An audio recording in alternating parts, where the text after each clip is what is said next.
Well, Sabine, no Maui pictures today.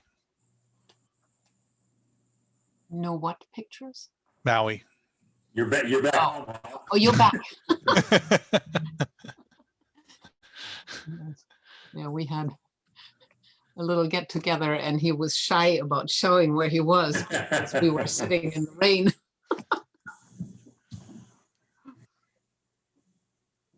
Hey, Brian.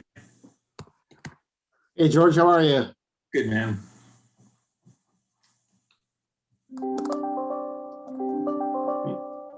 George, I just responded to your email about the reports.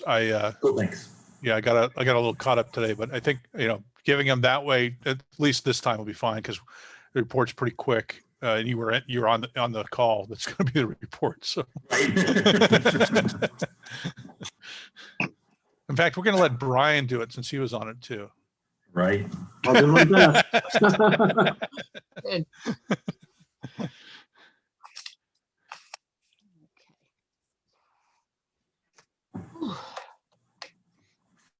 Nice to see some attendees on here tonight. Yeah. Scott, Doris, welcome. So you can see more. I'm trying to see On attendees. attendees. Where's that? Top. Or is Did you that- click on participants? Oh, participants. Okay. Yeah. Oh, cool. And then there's panelists, and then you can click on attendees. Okay. Gosh. Okay. Oh, here we are. Yeah, you Got it. Good. Got it. Okay. Looks like we're still missing 4 members. I don't know if anyone said they were going to be out today. I haven't heard anything. I have not been told otherwise. I'm sure Carl will be on us in a second.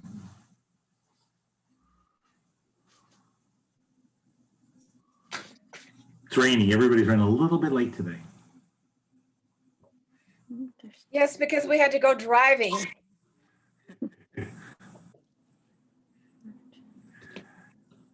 Yeah, it took me over an hour to get back from Center Fell today, and I left like 2 o'clock.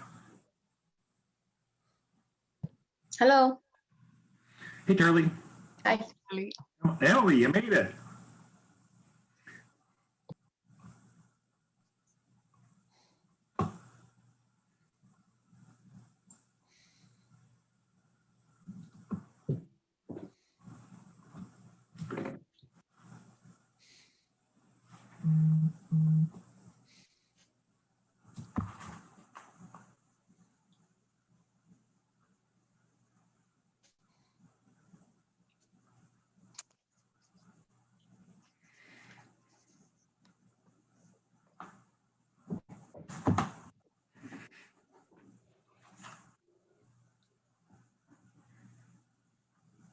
Hey, Mari. Muriel. How's everybody doing? Great, thanks. How about you? Hello. Tired. I hear that.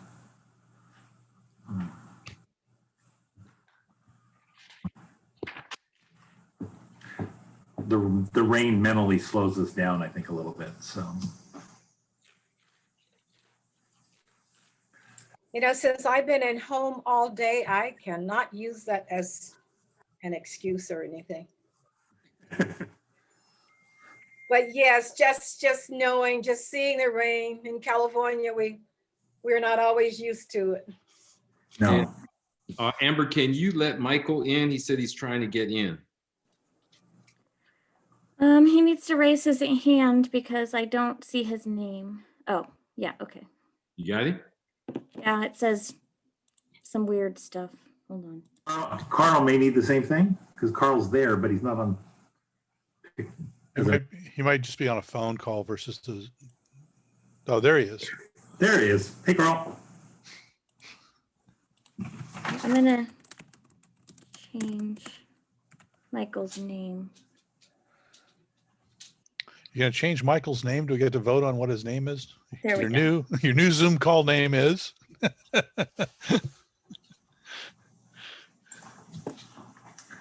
Okay, it looks like we have everyone here. We have everyone here, and it looks like we have a quorum. So, All right, welcome everybody. We'll go ahead and call this meeting for the February meeting of the Budget Advisory Committee for the City of Fairfield to order. Amber, you want to go ahead and do roll call, please? All right. Chair Kennedy, Present? Vice Chair Hawthorne, Present. Member McCullough, Present? Member McNeil, Present. Member DeMoss, Present. Member Bowie, Present. Member Brito, Present. Member Clemente, Present.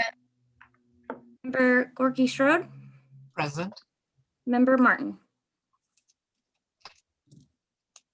Present. All right.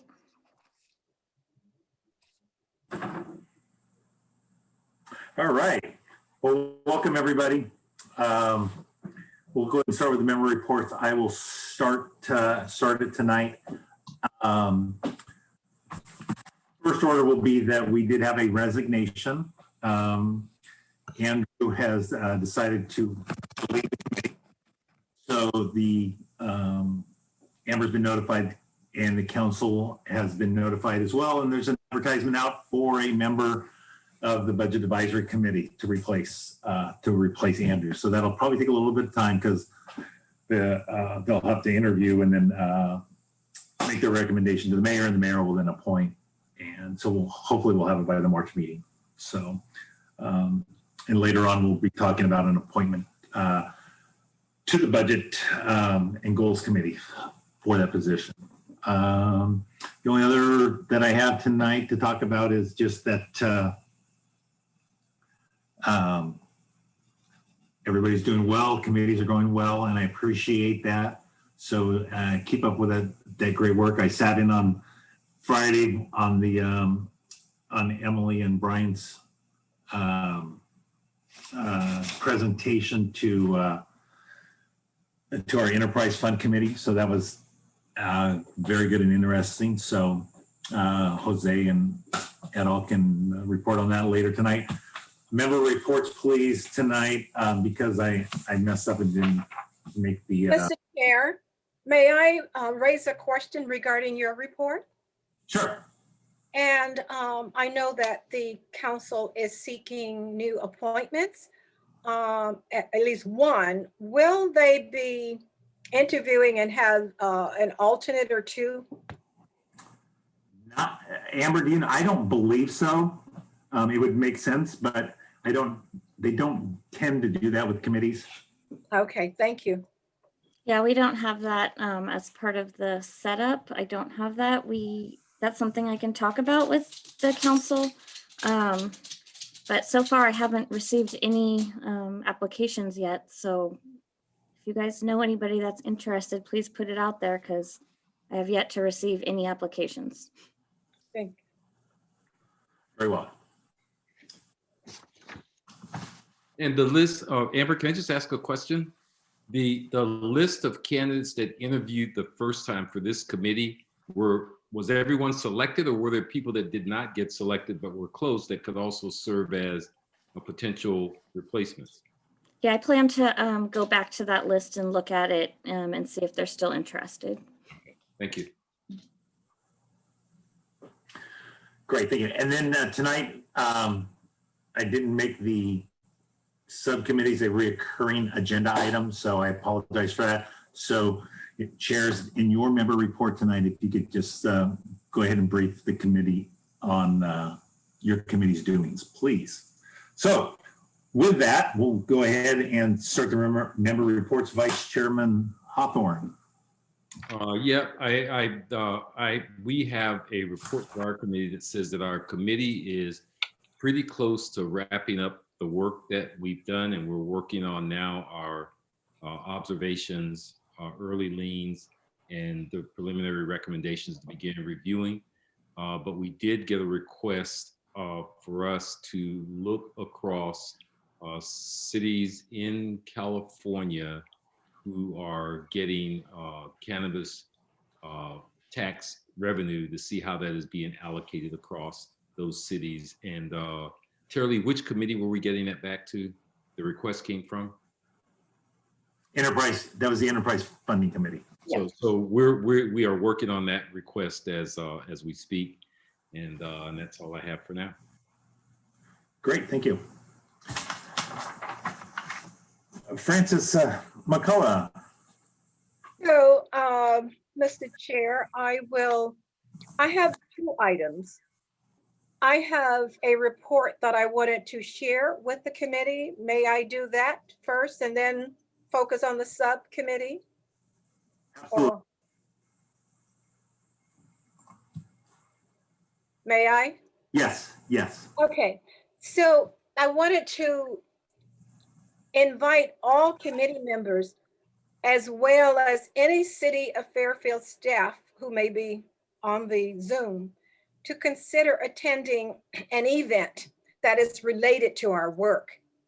The event is entitled Community and Policing, Confronting the Issue. The presenter of the event is Paul Henderson of San Francisco. Paul is a nationally recognized speaker, trainer, veteran prosecutor, and he's director of the Department of Police Accountability in San Francisco. And Paul is a champion for social justice. Also presenting will be Chief Bisa French of the Richmond Police Department. I don't have any bio on her, but she should be an interesting person to hear. The date of this Zoom is February 18, 21. The time is 6:30 to 8 o'clock. And this event is being presented by Delta Sigma Theta Sorority, Inc., California State Social Action Coordinators. Delta's principles is to engage in cultural, education, and public service, to establish, maintain, and encourage high cultural, intellectual, and moral standards. We have over 100,000 members across the globe, and we are 108 years old. And that includes my disclosure that I am a member of the local chapter of Delta Sigma Theta Sorority. We comprise Vacaville, Fairfield, and Sassoon. I'm not at all involved in the presentation, but I have an assignment to work on community policing under the auspices of this committee. And I think this will be real good information for all of the committee folks to review. And I have shared the invitational flyer with Amber, and Amber has agreed to circulate the flyer. So that's a report that I wanted to share to the committee as a whole. Thank you. Secondly, the Physical Budget Goal and Objective Committee. Currently, we have only 2 committee members. That's myself and Miria is now working with us. Unlike George, our committee has actually experienced a bit of a formation challenge. Currently, we're waiting to welcome a new committee member due to the resignation of our previous member. I am particularly focusing on community policing. I have found this a very interesting topic to research. And at current time, I wanted to find out what is going on in our local police department as it relates to community policing. And I am waiting for the chief to communicate with me as to who I will be able to speak with. I want to get a little inside knowledge before I get too extended in the greater Bay Area, seeing what others are doing. That's kind of it, community policing. But our other member, Miria, has been working diligently on her part of this project. So Miria, would you just share briefly where you are with your project? So I've been tasked with looking at the reserves and reserve policies. So I'm putting together information, and the next meeting I'll have handouts for everybody on where the city is on that, and what is recommended by GFOA. So just working on numbers. That's my thing. And that's great. Thank you for working on numbers. And if someone wished to become a part of this committee, we would welcome you. Great. We'll talk about that in item 3 on the agenda tonight, or 5, sorry. Okay, fantastic. Jose McNeil. Hey, everybody. Well, we had a great meeting once Emily found my email asking to get a meeting set up. And what we wanted to do was understand, this is for the enterprise subcommittee. This is part of this talk. And so what we want to understand is kind of the restrictions on the funds that were in these different categories. The first one is kind of the North Bay Water I'll call it cooperative, but it's a big project, and those funds are tasked or restricted for just that enterprise. Any excess stays there and used to pay down deferred maintenance, or used to do deferred maintenance to keep the water bills and utilities of that ilk in control. So as much as we'd like to grab some of that money and be able to reallocate it, we were told, no, don't get fast with that money. The next one was the transportation, which is really federal funds, county funds, and it's kind of locked up there. Similar type of operation where that's all kind of centrally contained. And obviously, Tara and Sabine can jump in anytime, and or I'll recognize them afterwards for the stuff I miss, which I know I will. The next one was the golf course revenue. This is also not only just the playing grounds, but also from the restaurant and also the banquet halls and things like that. The good news there is in 2023, the bonds that are on that property are paid down. Currently, the cost of those bonds is about $1.3 million. And there's another tax portion of that is paid and then reimbursed through the wizardry of what how the city does that. So potentially in 2023, there'll be somewhere around $1.5 million of what we'll call free revenue, which we're going to formulate a recommendation on that to say, okay, yeah, it's free, but we also have to remember to reserve and preserve the goose that's laying the golden egg, which is the golf courses. The great news, if there's anything out of this COVID thing, is the number of golf rounds is up dramatically. A lot of people are realizing that golf is a socially distancing sport, especially when I play, because I hit it over that way and everyone else goes that way. And so that's been good. If that can be maintained, that'll really add some more revenue, especially when we're able to then have people go into the restaurants and use the banquet halls for meetings and for weddings, those things we used to go to in big halls. So that could create some allocation issues or opportunities of funds from those. And we're going to talk on a committee and kind of come up with some recommendations, bring it back to the full committee and say, here's what we're thinking. Maybe we could bracket this with some ideas of doing that with that money. The next one, which Ed spoke of earlier, is the Cannabis Fund. This will be revenue generated by cannabis tax as it rolls out in Fairfield through the operations of any of that nature. What we thought we should do is kind of look at, because right now we're projecting about $300,000 from revenue coming into the city via that, via the cannabis tax. The question we had was, what are other cities that have that actually collecting, and how are they going about it? Are we low, high, or excuse the term high, low or in the middle, or is that going to be the amount that we can expect to collect through that?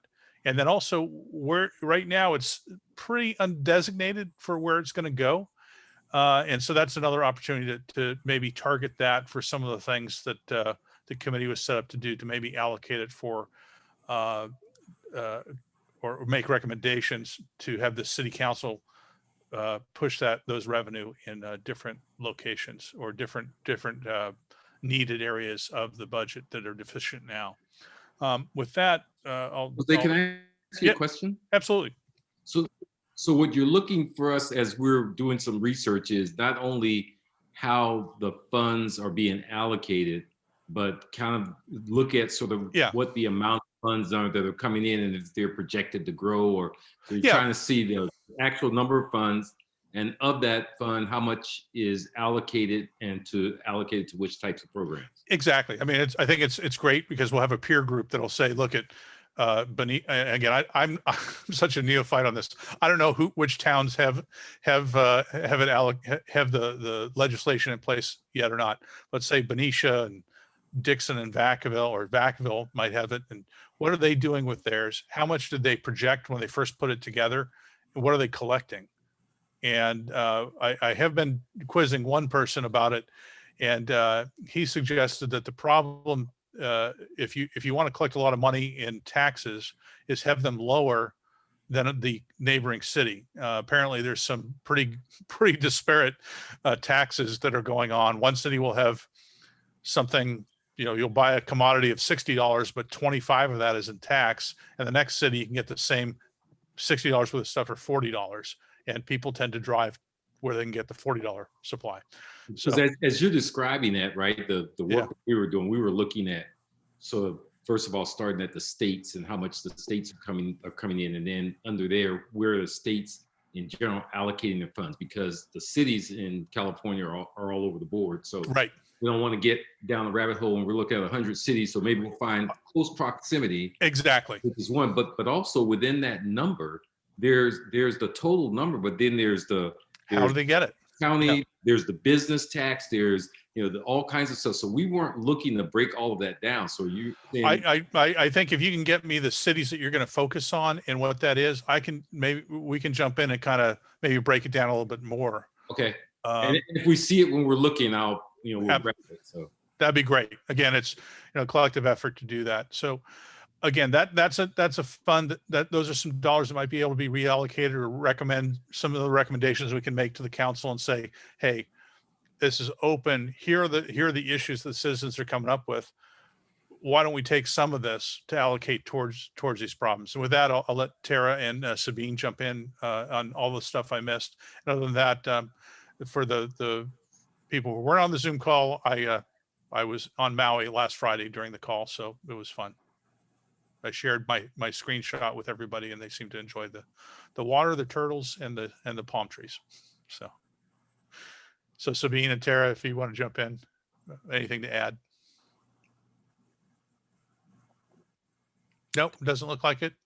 All right, cool. Jose, could I just add something for a second? I just wanted to make a little bit of a correction on the debt service. Sorry, I think we kind of talked about it. The debt service amount for the golf courses, Yeah. the actual debt service is 500,000. Right. In that vicinity. I think you mentioned 1.3, so I just want to make that clear. Yeah, it was 1.3 in total revenue, I think, and then it's $500,000. And then there's the what's the tax? The emissions tax that comes in and goes out. Right. Yeah, it's Yeah. like 300 grand, I think it was. That's about 250 to 300,000 per course. Yeah. So 600,000. So that's 1.1. I was off by 200,000, but I was hoping. Government accounting.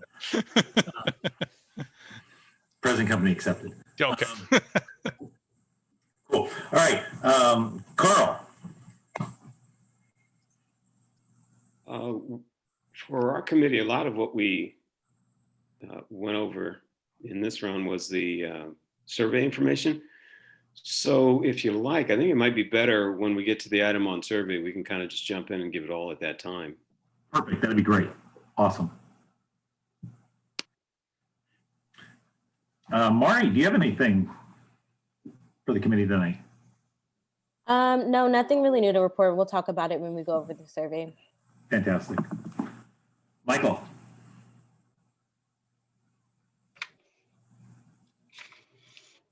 I think that's a no. Okay. Muriel? You're on. Sorry, I was muted. No, I have no updates. Thank you. Tara Lee? Yeah, I'll just chime in a little bit based on Edward and Jose, both chairs of the subcommittees. Same kind of thing. On the enterprise fund, we did discuss the breakdown of the cannabis revenue, and I've taken it to Edward, and so we're just starting an analysis with that currently on a state basis. Also, with the comparison analysis, we're in the process. Currently, I'm in the process of kind of just developing my recommendations based on what we've found. There hasn't been anything significant. I really focused on safety, quality of life, public works, police and fire, and it all seems to be pretty much in line with every other comparative city that I've looked at.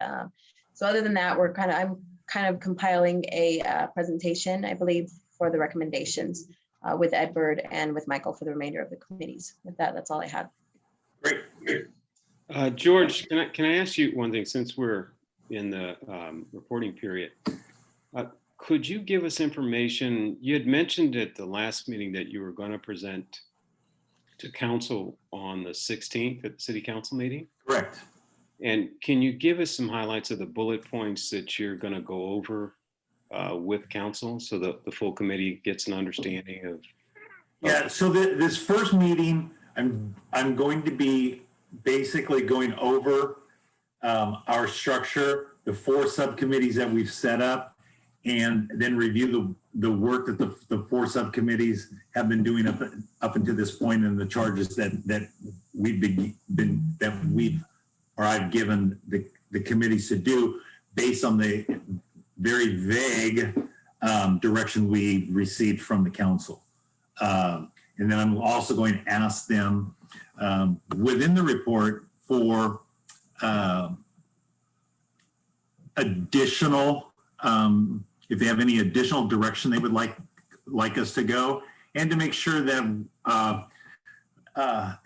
with those 4 subcommittees that we're not going down a rabbit hole that they're just going to cast aside, so that way, if there is something that an area that they're really don't want us to go down, I can then come back to the committee to talk about that. And then the next report, because we have to give a series of reports quarterly. So then the next report will be a fuller PowerPoint presentation. Hopefully by then it'll be a live, we'll be in a live situation instead of a Zoom. So the report can be a little bit more elaborate with more members of the committee jumping in as a team to give the report. Hey, George. Sure.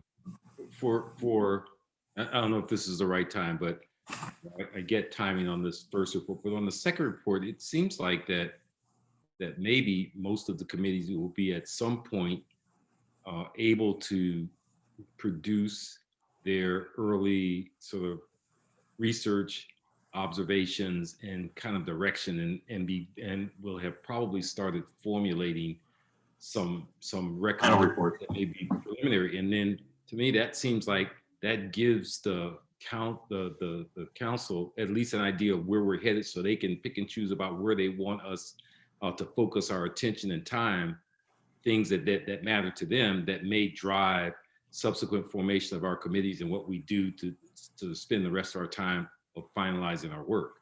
And that includes, maybe us sort of figuring out by that time what we recommend the charter of this committee. Like we talked about, defining our key committee themes that we're after for the council. Absolutely.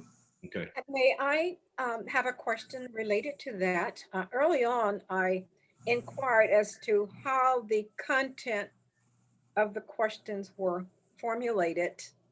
I did not get an answer. I was inquiring as to, was it made up strictly by the leaders of our committee, or did the city staff or council have any influence in the questions we currently are working on?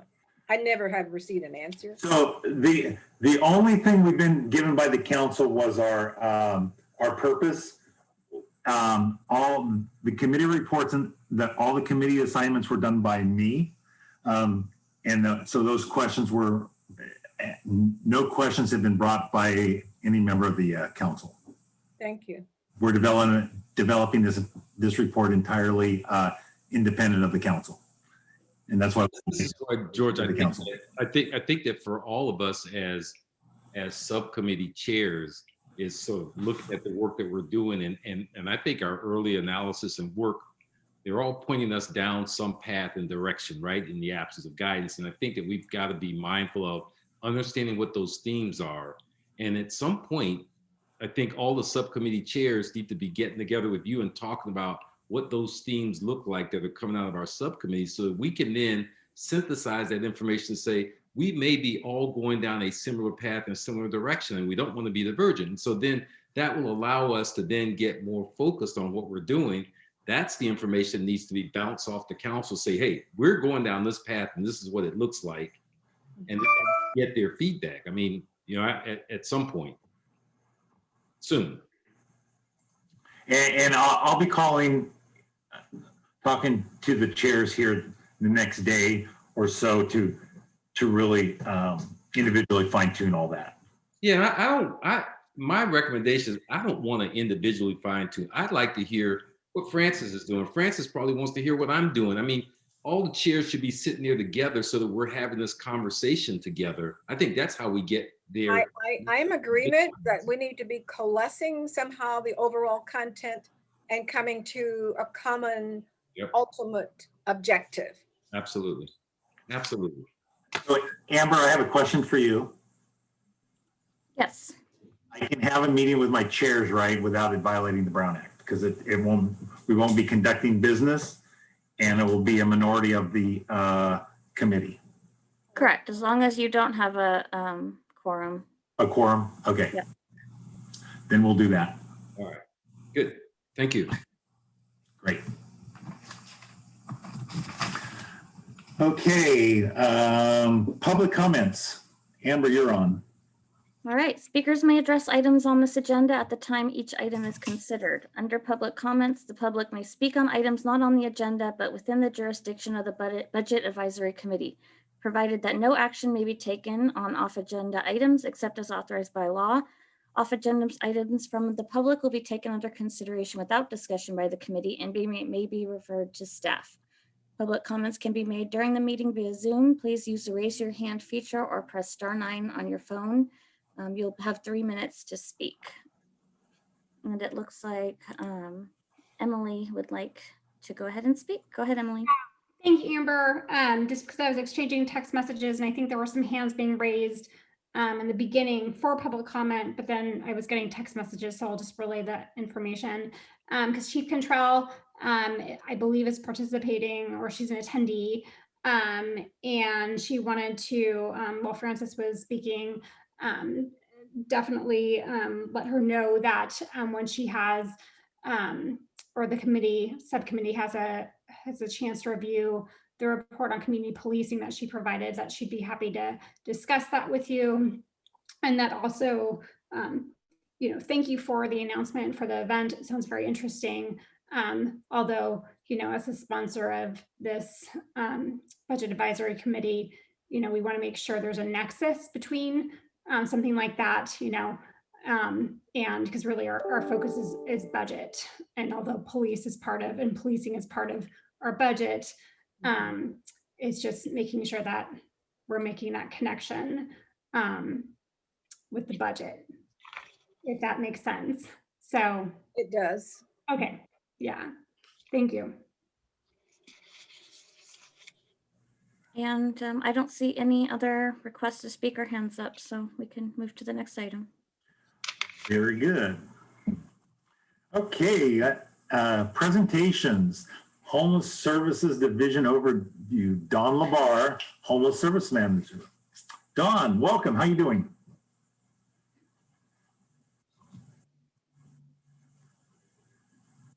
Did Dawn leave us? She's coming. Okay. There was a glitch, so I don't know if was introduced. I don't know. Am I on? Yes. There you are. Hey, okay, I'm on.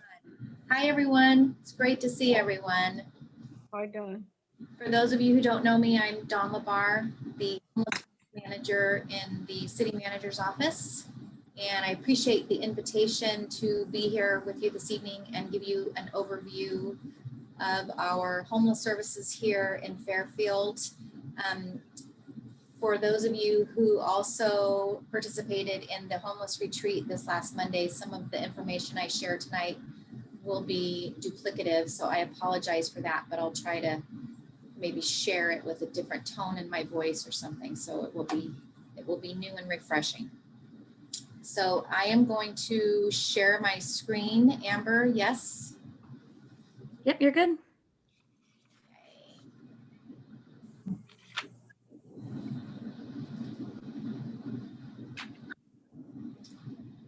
Okay, everybody can see that okay?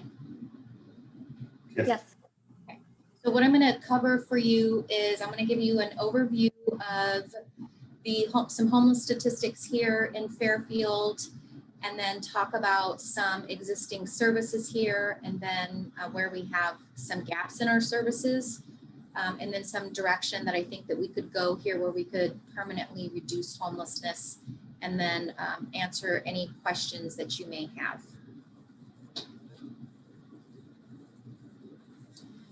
So the first screen, and you may have already seen this, I watched your meeting from last time and heard your discussion on the point in time count. So you may have already seen this information, but I wanted to give you a full jurisdictional snapshot of what the 2017 versus 2019 homeless point in time count for Solano County looked like. And for those of you who are not familiar with that, a point in time count is a requirement by HUD for local jurisdictions to receive federal dollars for homeless services.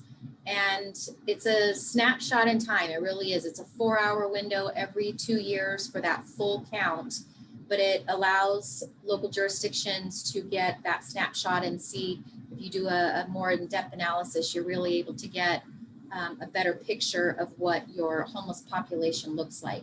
So this provides us a good comparison to show us where Fairfield was in 2015, 17, and 19. And again, it's a snapshot in time, right? So you could go out the day after you did the count, and it could, it could be plus or minus 50. So it really just depends on that day. So it's not a perfect method for counting, but it's a consistent method that jurisdictions use across the country.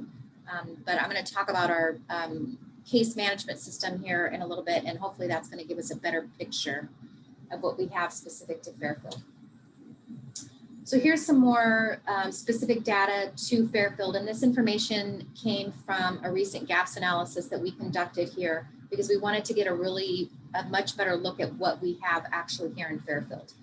And what we found is that we have, which was not surprising to us, but we have a high number of chronic homeless here in Fairfield, 34%, looking at this frame right here, which is 13% higher than the county average. So obviously the highest number of our chronic homeless are here in Fairfield, and that number has gone up since the point in time count. So again, that's a significant number that we want to be looking at. And that's the number that we really want to target for us to permanently reduce homelessness. And Don, chronically homeless is defined as?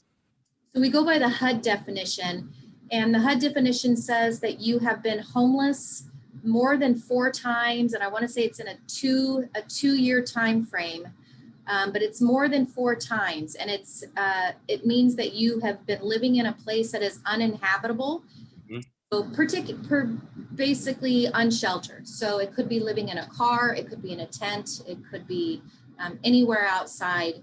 It does not include couch surfing. It doesn't include, shared housing with someone else. And you could be living in a shelter, right? So you may have a roof over your head, but that's not your home, right? That's a temporary situation. So you are technically a sheltered homeless, but you're still homeless.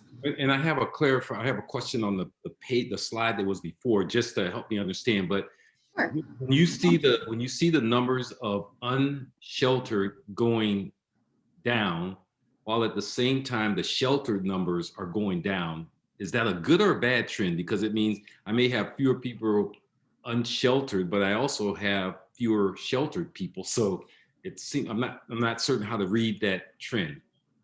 Well, and in 2019, our unsheltered number went down. Part of that was because at that time we had a shelter here in Fairfield. You're all probably familiar with the old Mission Solano that has been in Fairfield for many, many years. At that time, the shelter had been in place for many years, and they had counted their capacity to be over 200 with the model that they ran it. There was a period of time in 2019 where the shelter at one point had even, they had to close the doors. They came to Fairfield, and some local service providers and needed assistance to keep the doors open, or they were going to basically be putting everyone out on the street. So we went through a very long and extensive process to get them to a new operator, to transition them to a new operator and a new model. So their shelter capacity number has gone down because of the number or the model that they use. But during that time frame, because they weren't being funded, our shelter number went down. So that at least would explain for 2019. Is that because I'm just looking at from 133 to 53? That's a lot of people that without shelter, right? Is that reading that right? I'm looking, so 130, oh, sheltered. Yeah, I'm comparing Yes. the unsheltered to Yeah, and I would attribute, what the trend tells you. yeah, no, and you're like me, you look at the data. I'm a data person too. So I would attribute most of that to that time period when that facility, who for many, many years has carried a bulk of our sheltered homeless. That was that time period when that facility was, I think that during that transition, they only had about 30 people sheltered during that time. In addition, we lost Heather House at that point. Correct. Yes. Yes. Thank you. Yeah, that's another significant number. Thanks for the clarification. Yes. If I could ask a real quick question, Don, just same screen is fine. So, and Ed, you kind of hit on it. So I look at 2015 to 2019, just unsheltered. Let's take the unsheltered number. You know, it bloomed up in 2017 to 423, and then down to 224. Is that, I guess, like Ed was saying, is that a good thing or a bad thing, and that we're not counting more? Or is there a study to say that, oh, they went to, like, for example, Vallejo goes from 225 to 549 that same time frame? Is that the transference of homeless between the areas? Because the total goes up. I mean, it's been going up, and then the sheltered, I can understand if we did lose some shelters, but again, I think the trend is still up, right, for total unsheltered, and that's really the big issue we should be focused on. Or am I missing something? Which could be. Yeah, and what I want you to look at, and I'm big on trends. So what I want you to look at is that very thing. But so looking at that holistic number here, right, countywide, we've gone from 1,082 up to 1,200, and then back down to 1,151. So they're migratory, right? They move around. They may go to Vallejo, they may go to Vacaville for a while, and for a multitude of reasons. Sometimes they go where the services are. Sometimes they may go stay with a friend for a while. I mean, right? There's a multitude of reasons that they will go from city to city, and we won't even get into all the myths, right? But that, I think that holistic number is the most important number, because it really goes to my belief that we need to be looking at a regional approach, and cities need to be working together to address these numbers, because for one, they're human beings, but for two, it doesn't do us any good to move them out of our city to another city, which we know happens. That isn't providing them services. That isn't getting them what they need to. That may reduce our number, but it isn't reducing homelessness. So we need to be really looking at that whole number. And I think that's right, because where our number may have gone down, like you say, Vallejo has gone up. So it's really still pretty comparable. And we're hoping, and we'll talk about it a little more later, but we're hoping that once we implement our case management system, that case management system is going to give us real Fairfield specific data, which is going to be able to give us a much deeper dive into the specific population here in Fairfield. Because every time we have an interaction for anyone that's accessing any sort of services through the homeless system of care, we will know what that touch was, when it was, what that need was, what that assessment was. So we'll have much clearer information about our Fairfield population. And that I think will that also tell you where people are moving to, especially within our region or our county, right? So you're tracking all your touch points. Will you also know that maybe all of a sudden the person disappeared, they showed up in Vallejo, went through Richmond, and then came back? So you'll know that they were in Fairfield. They let, I mean, because what you're saying is that these numbers are moving around because people are just moving around all the different places. And if you can't track their movement, then it's hard to manage the services that may require you to collaborate more with Vallejo if the transit, destinations are between Vallejo and Fairfield. Well, the good thing is that over 80% of the homeless that are here in Solano County are from Solano County. So that's the good thing. And that's more than the majority. And so as long as the cities here are coordinating and the service providers are coordinating, and I think we're getting much better at that because we use the Homeless Management Information System. It's called HMIS. And that's that database that the service providers will use. So if that person is connecting to this service in this city and then maybe goes to another city and then connects to those services, the system is tracking all of that, and the service providers are able to follow that history of that person. So they'll know what services have been tried, what's worked, what hasn't, and it will basically build a case history of that person. And so as long as we get more and more service providers to use that system, which Solano County is doing a really good job of that here with our service providers, then we're able to share that data and that information with each other. Thank you. So again, what's really important on this one here is that chronic, the chronic health conditions here, the mental health, and we'll talk about that more as well, that mental health. And this is self-reported, and they could be self-reporting in more than one category, which I also think is important here. So this is really, again, giving us a deeper dive into our own specific population. And what's really something that we've absolutely got to start addressing, not just here in Fairfield, but at least throughout California, is the racial disparity here. We have a 15% population of African-American Black population here in Fairfield, yet 49% of our homeless are African-American or Black. That's a significant contrast, and we've got to get to the why. Why is that? Is it the reasons that they have become homeless, or is it the reasons that they are not going into services? And it could be a multitude of those things, but we've got to get to the why of that so we can address that, because that's shocking and it's unacceptable, personally. So I want to share with you, as you may or may not know, we established a homeless services division last year with the new budget in June, and to try to centralize services and have a more consolidated approach to responding to homelessness. So we have a team of 3. I'd like to call us the Mighty 3. And we are responsible for some day-to-day responsible things, but for key is really, really trying to oversee the city's homeless policy and keep those initiatives going, and really, again, addressing homelessness from a multitude of approaches. And it really takes a lot of cross-departmental collaboration, connecting not just homeless to resources, but also connecting our businesses and residents and service providers. And it really is a lot of collaboration. and getting people to the resources that they need.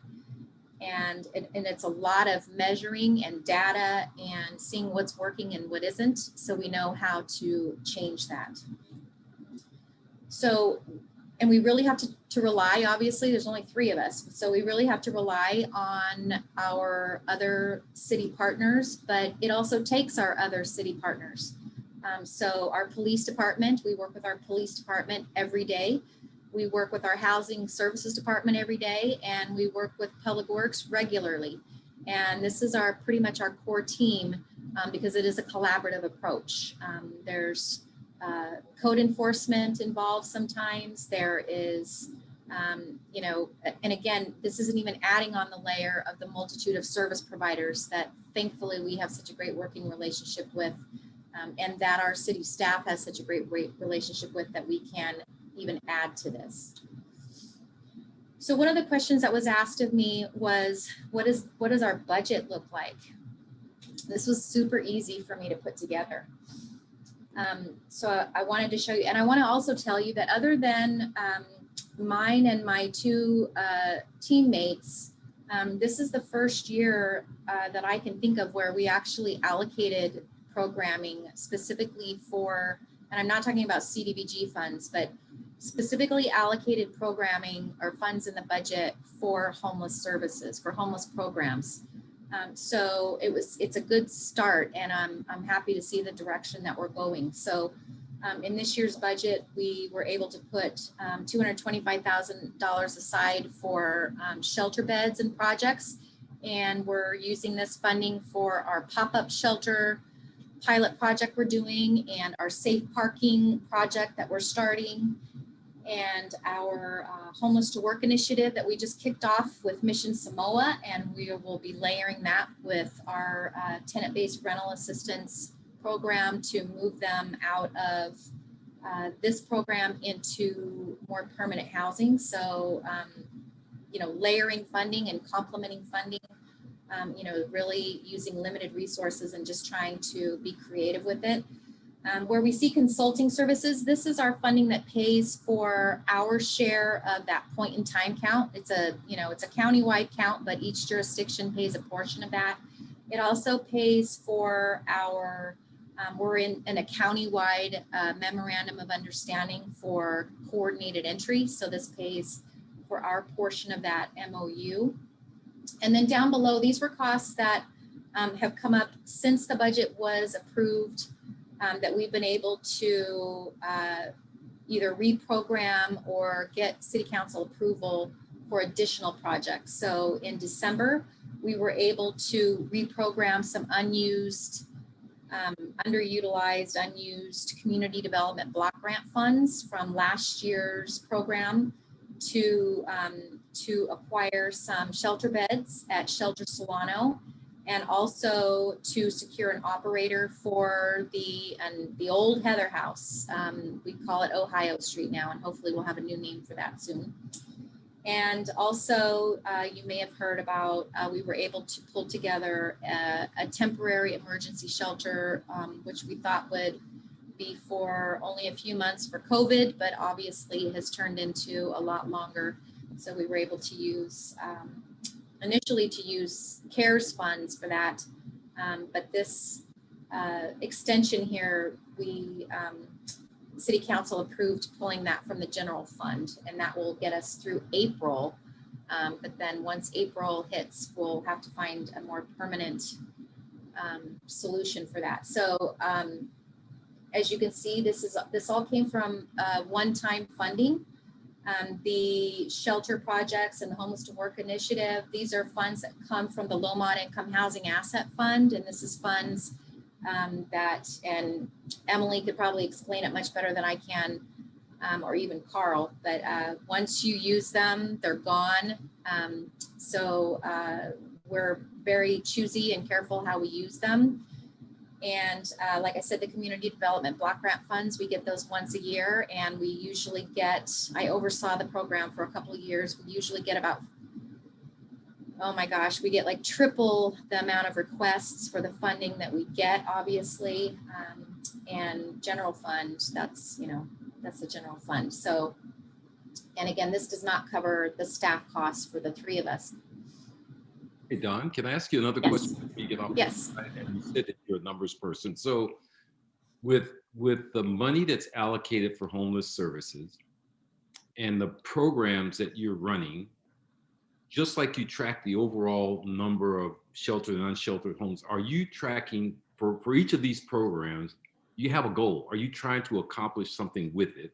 And if so, do you have a way to measure it so that at the end, you'll know which programs are most successful, gives you the data and information to go back and look at more funds rather than spreading out multiple programs? You may say 3 or 4 programs are most effective and you can prove it through the ways that you measure.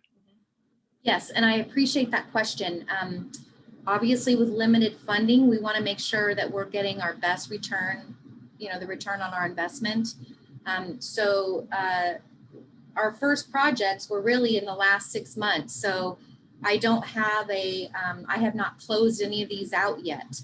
But I can tell you, and like our Homeless to Work initiative, we're still finalizing our contract to start it. But with the Bay North COVID project, we knew how many people that we had intended to serve from the beginning and what our estimated cost per person would be.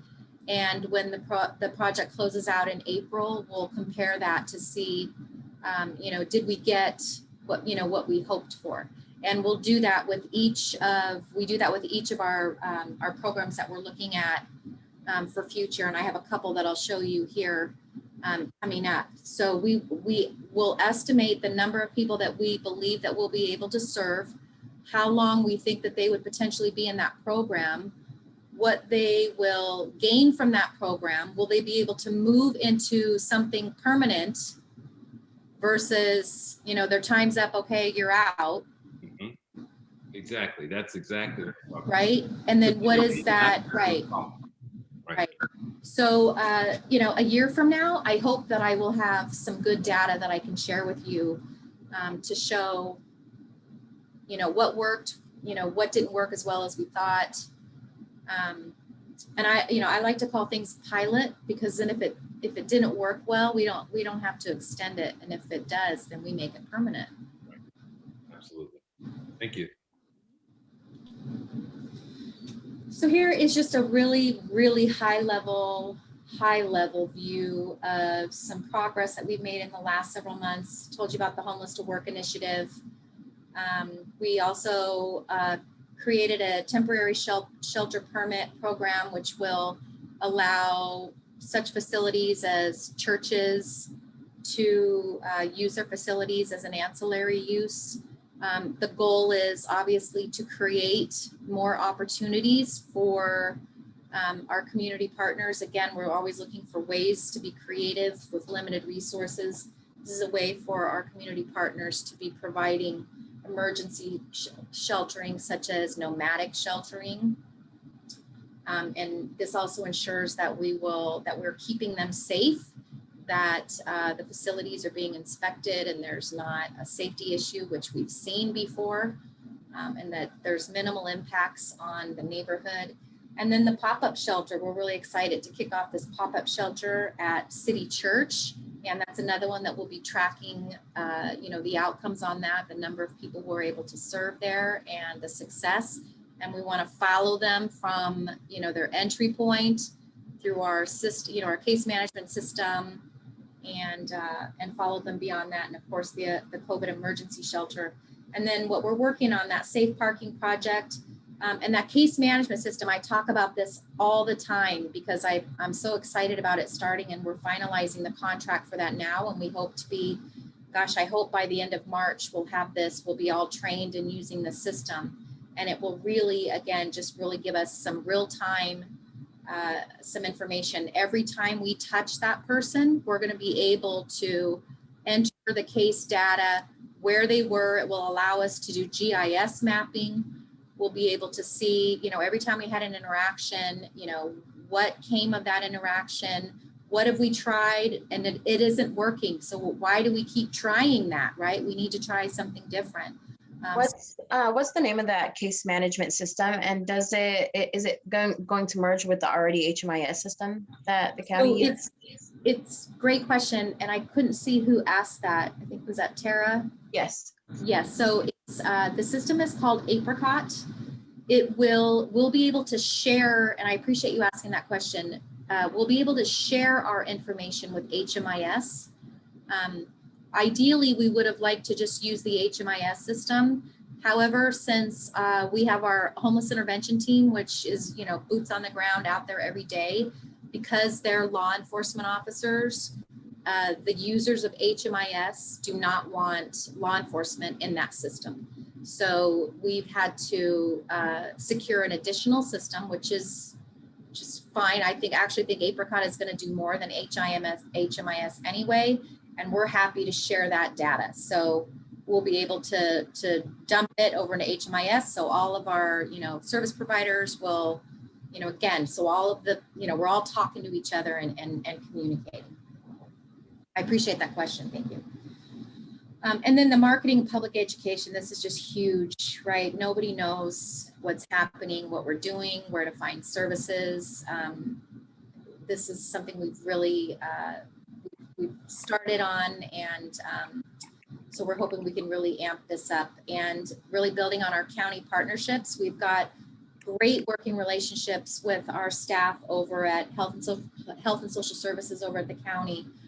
They created a new division last year, housing and homelessness, and we are reaching out to each other often to find ways that we can be working together and partnering on things. So we want to just continue to build on that.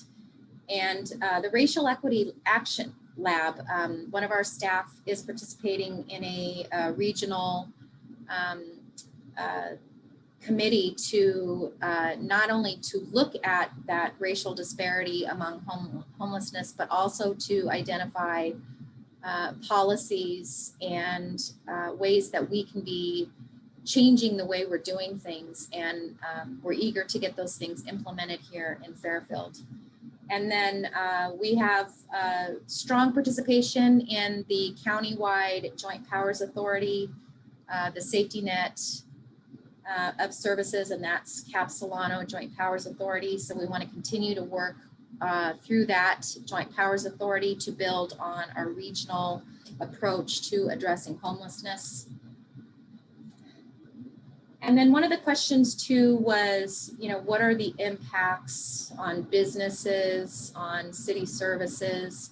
We created a dashboard this last year that provides a snapshot, and you should have a detailed dashboard in one of the handouts that you got, hopefully.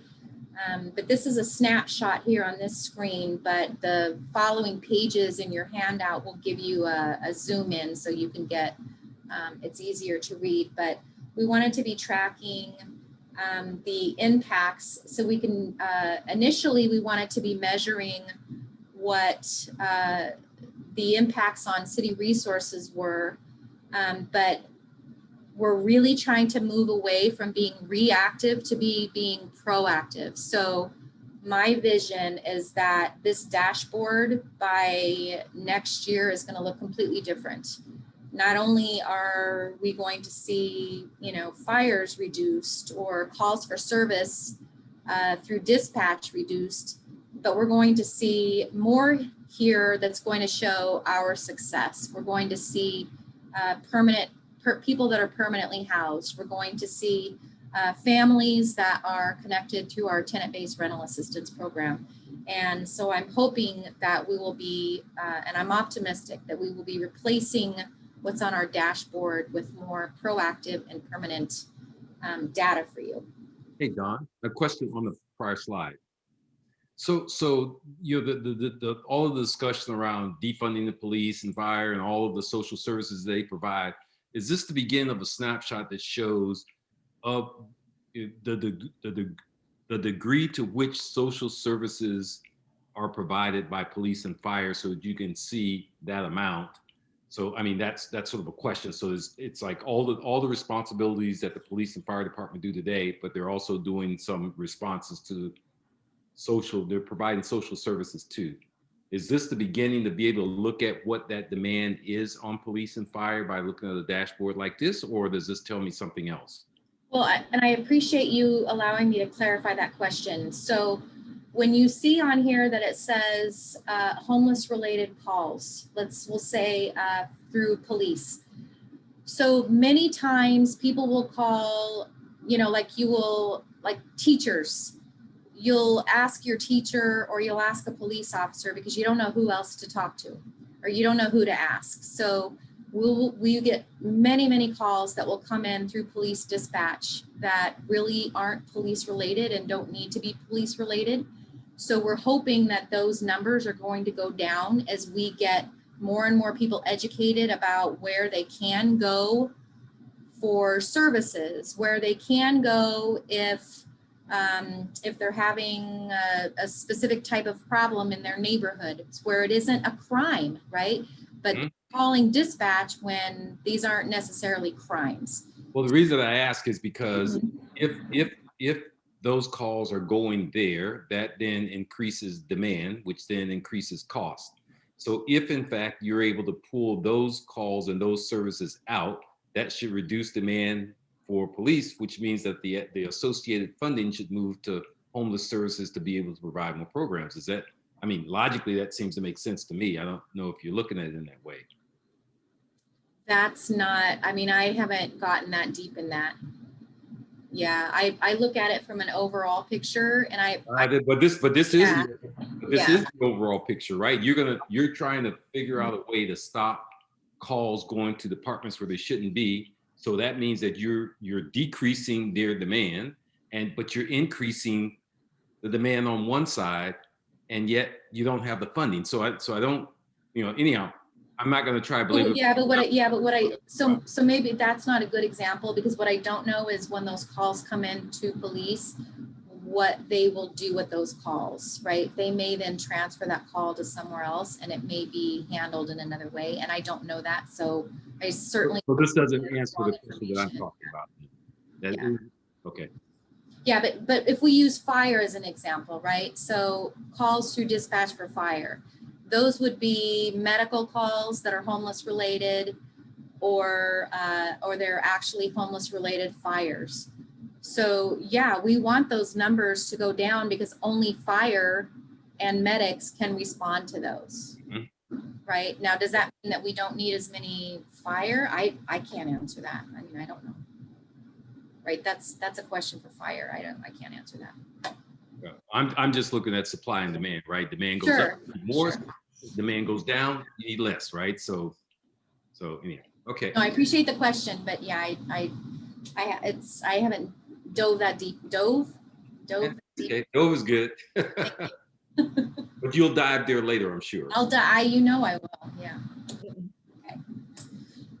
So here's where we really want to talk about the gaps, because if we don't identify the gaps, then we don't really know how to permanently reduce homelessness. And again, this was really the biggest intent of why we did the gaps analysis this last year, was because we really wanted to look at what the gaps were specific to Fairfield. So the point in time count will give us a summary of county-wide issues, but it doesn't let us get the specifics of Fairfield, and we really wanted to see the Fairfield issues. On the left column here, you'll see what my team and our HIT team, our housing, public works, what we would all see as gaps. And you'll see it's very similar to what came from the gaps analysis, but not 100%. I mean, there's some crossover, but there's also some differences. Obviously, mental health, who's not gonna think mental health and substance abuse treatment, right? The shelter capacity, that's another big one. The insufficient case management to go with the housing piece for that chronic homeless. If we're gonna reduce that chronic homeless number, we really need those wraparound services to go with the housing. We cannot just put them in a house and walk away. They need to have that case management, those wraparound services to make sure that they are mean, sometimes they're very low level of care, sometimes they're higher level of care. But I think it's unrealistic for us to think that all we need to do is put a roof over their head and walk away. Maybe for one, that's fine, but again, it's not a cookie cutter approach. We have a lack of willingness for many homeless to accept services, and we need to find out why that is. Is it a trust issue? Is it we're not matching the services to what their actual need is? We're not doing a thorough enough case assessment, or we don't have the services they need. We have great community partners here that all are striving for the same funding, and it pits agency against agency, and when we should all be trying to help each other and work together, it's a really terrible way to have to be surviving. Hey, Dawn. Yes. Hey, this is Deanna. This is Chief Cantrell. I was gonna say to the last person that was asking questions about supply and demand, I just watched a webinar today about the Cahoots program. I don't know if you're familiar with that. No, From Eugene, Oregon. It's been operating for about 20 years. And over time, those calls for service have gone up that Cahoots is able to take. It still goes through dispatch. And then dispatch has a protocol that they follow in order to be able to dispatch those calls directly over to Cahoots. And Cahoots is a mental health, which we're working on in the county right now. Hopefully by March, we should have a mobile health crisis unit that Fairfield and Sassoon are piloting in partnership with the county. It will 911 calls or calls for service will still come through our dispatch center, but our dispatch center will triage those calls and try to determine if there's a safety issue, if we can determine that, and then we'll send calls directly to the mobile crisis unit. They won't operate 24 hours a day, 7 days a week, at least not initially, but hopefully someday they will. So for Cahoots, after 20 years, they're taking about 18,000 calls for service a year from the police department. But what the police chief explained on the webinar today, and he had a lot of data, I tried to screenshot a bunch of his slides, is that it didn't reduce their calls for service by 18,000 because there's still a need for police to respond to they co-respond, they end up co-responding to a fair amount. And there was he had a bunch of other data about it, but I think it ended up reducing his calls by about, I think 6% is 6 to, he had a range there, maybe 5 to 8% or something like that. So that was interesting. And then the other thing I just want to share with you was, which we will track that. And we have ideas. Dawn and I talked just the other day. So we have some ideas that we're going to be talking about this week on ways that maybe we can, change the way that the model that we currently have for homelessness. And we'll, of course, track that data and how that might impact both the police department, public works, Dawn's area, et cetera. So, hopefully the case will be, yes, ideally, even with the mobile health crisis unit that we're starting, ideally, that will take a significant number of calls from us at some point. It won't happen initially because I think we'll have a co-response with mental health until they start feeling more comfortable, that they don't need the police to respond with them. Mm-hmm. And so I think over time, we'll start to watch that co-response reduce. And hopefully over time they'll be able to have a 24/7 response or something of that nature. So I just wanted to share that with you. Well, Chief, this is Ed Hopper, and I was the one that asked the question. I think that's the big elephant in the room, right? So, to quit dancing around. So it's great that you're looking at it in that way, because the idea I thought was really just to make sure that you're getting the right response to the types of issues that are in the city, and the right people responding to it, and leveraging the services across all areas in the best way possible to make a difference, right? Right. And, there's something called the American Society of Evidence-Based Policing, and it's scientific research that's done on policing, which is super interesting. They were the ones that put on that webinar today, but there was a big discussion on studies about how many calls for service really require a police officer with a gun. But part of the problem is, you'd think that accidents don't, but several officers get killed responding to collisions. We had a female officer up here just last year or the year before that responded to an auto collision. And we have civilians that respond to those here, as well as traffic officers. And one of the people walked up and shot her in the head. And so we will have mental health providers, and they talked about that today. There have been civilian mental health providers that have been killed by people with schizophrenia, bipolar, and serious mental health diagnoses. And that's going to happen. And we're going to have to understand that that's going to happen. But then there's a fear of, my gosh, maybe we should still have the police respond. But, so I think we have to find that balance and where everybody is comfortable. And I think we'll get there. It's just a matter of, understanding our data and then, everybody's training level, et cetera, et cetera. I like the part about understanding the data, because the data will allow everybody to work from the same set of facts and drive for solutions that really make a difference. Yeah. So like, for instance, today, there is data that says about 80% of calls for service that police respond to could potentially not require necessarily a police officer, but then they go back. And the problem is, you don't know. I mean, you just don't know. Thefts, there was a shoplift at a Home Depot, and you'd think that you could probably, and the suspect was supposedly gone. And so you think that you could send a civilian to that, which we would. And then he was waiting outside and shot the officer when he responded. And so, those things continue to happen. And then I think there's the fear of how far do we wind it back? And so I think, we're broaching that as a policing culture and as a society, so I think we're going to get there at some point. Thank you. Don, I have a question here. Can you hear me? Yes. Okay. I noticed in this gaps and barrier of existing homelessness, for every gap here, the gap can be filled, right? Except for one.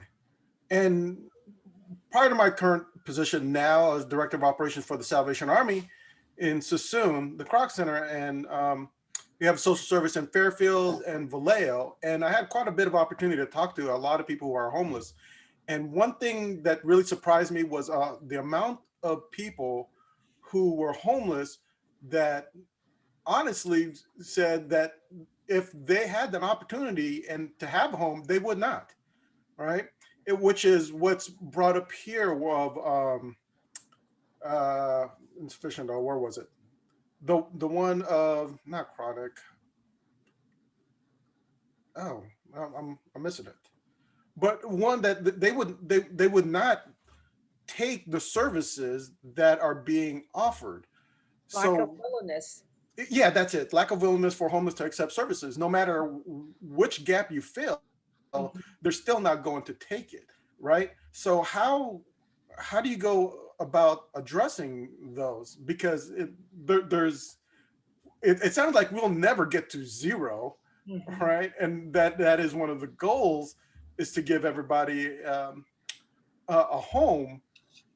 But you have this demographics, which, like I said, I was really shocked of how many people that fell into it, that no matter what you do, they're not going to take that service. Well, I guess I'm more of an optimist. I don't believe that no matter what we do, so we just have to find what that is. So again, what is that lack of willingness? What is that barrier that's preventing them from saying yes? And if it means that we have to take additional time, if we have to do additional outreach, and of course, we're lacking in the outreach, we know that. But if we have to get to the why, because if we don't find out the why, then we're not going to know what it is that's right. The why is the big picture. So we have to get to the why so we can find out how to get them to the yes. So I don't believe that there's one person that will, I don't believe in a no. We just have to get to the yes. But again, it's not a cookie cutter, right? It's not, you ask 3 times and on the 3rd time they say yes. It's just everybody is different and their indicators are different. How they got where they are is different. And so that approach may have to be completely different, and it may have to be a lot more complex.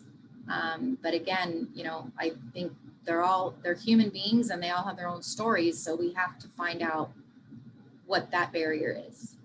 Gotcha. Thank you. And I appreciate that question too. When I say regulatory compliance here, this is a real tricky one for us because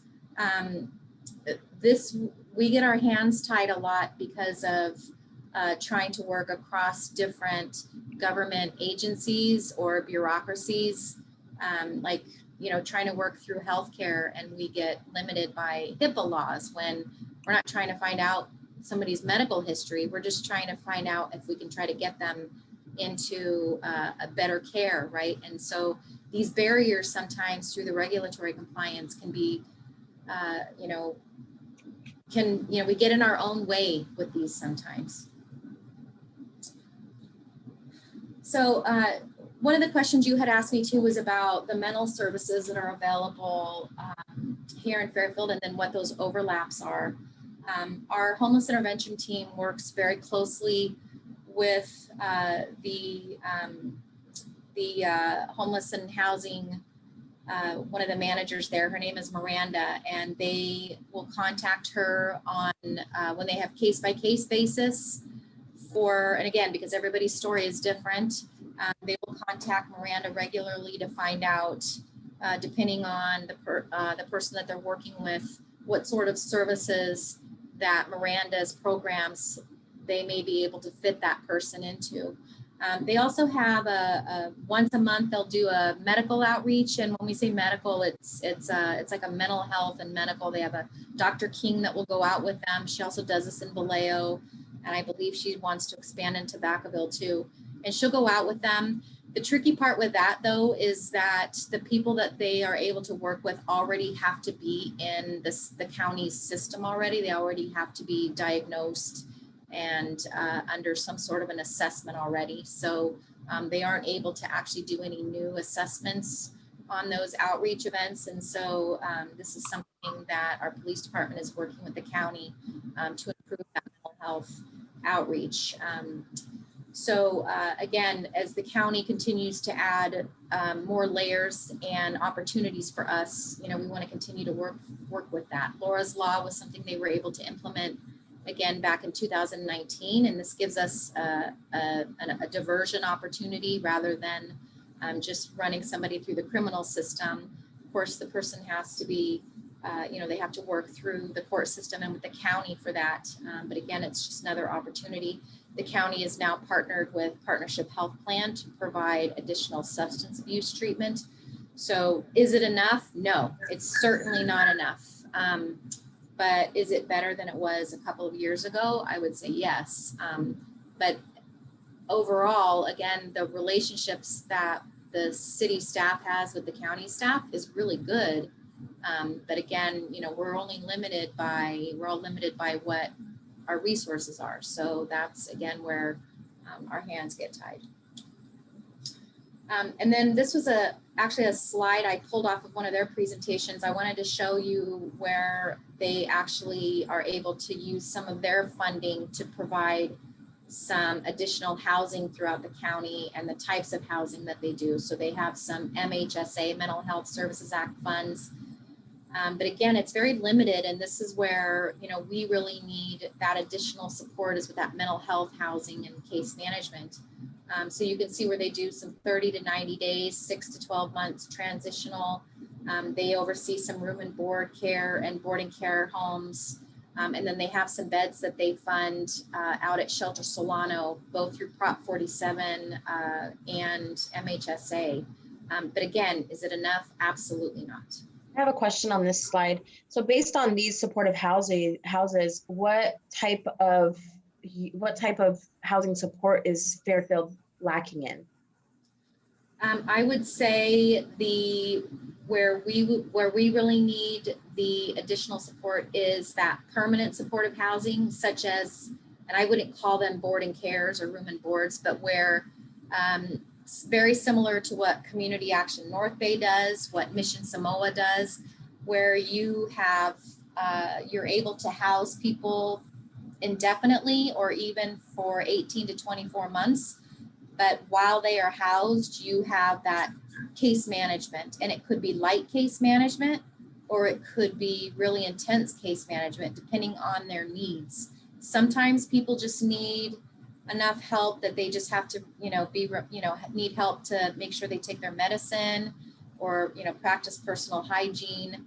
Other people may need a much higher level of care. It may go, we've seen it on such a wide spectrum, right? So that is a critical piece that I would say we're missing, because we could have 200 shelter beds tomorrow. We could fill them hypothetically, but then where are we going to move them, right? They can't stay in the shelter indefinitely, right? You got to move them out of the shelter and move them into something permanent. And that's where we're really lacking, is that the transitional to that permanent supportive housing piece. Where do they move? Hey, Don. Where do they move today? This is George. Hey, have you ever heard of an organization out of Kansas City called Veterans Community Project?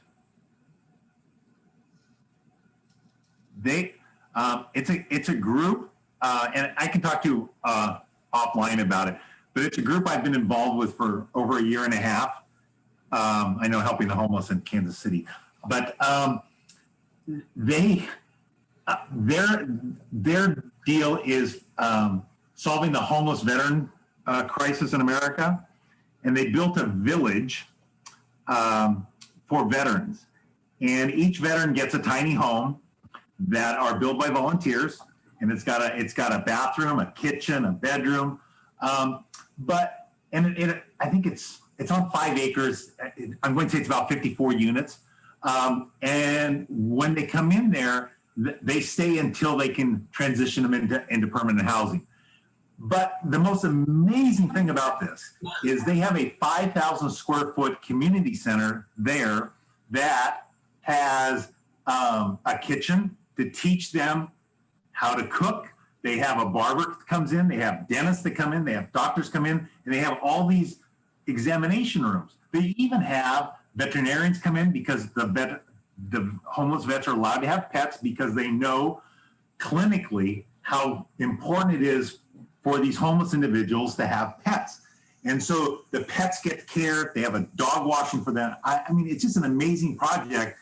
And like I said, I'm good friends with them out there. I've been working with them for a year and a half. A friend of mine in Kansas City got me involved with them, and it's an amazing project.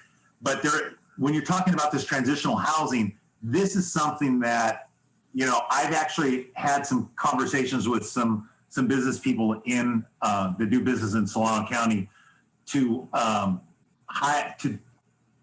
try to get something like this together. And actually, some of them have actually gone to Kansas City and met with the staff there, and just came away blown away by it. So those are the type of things we have to look outside the box, instead of just the traditional, government solves all.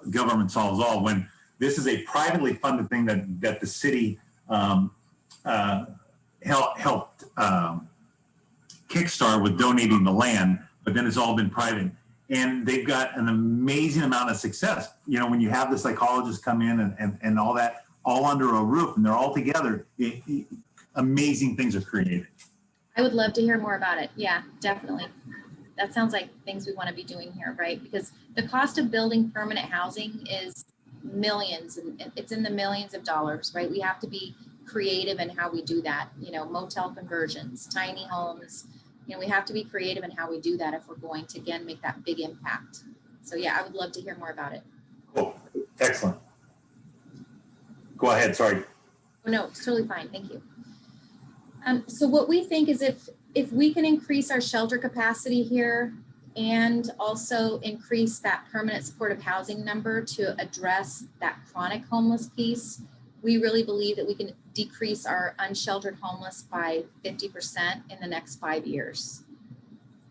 And I honestly feel very confident about that. It's not an unrealistic number.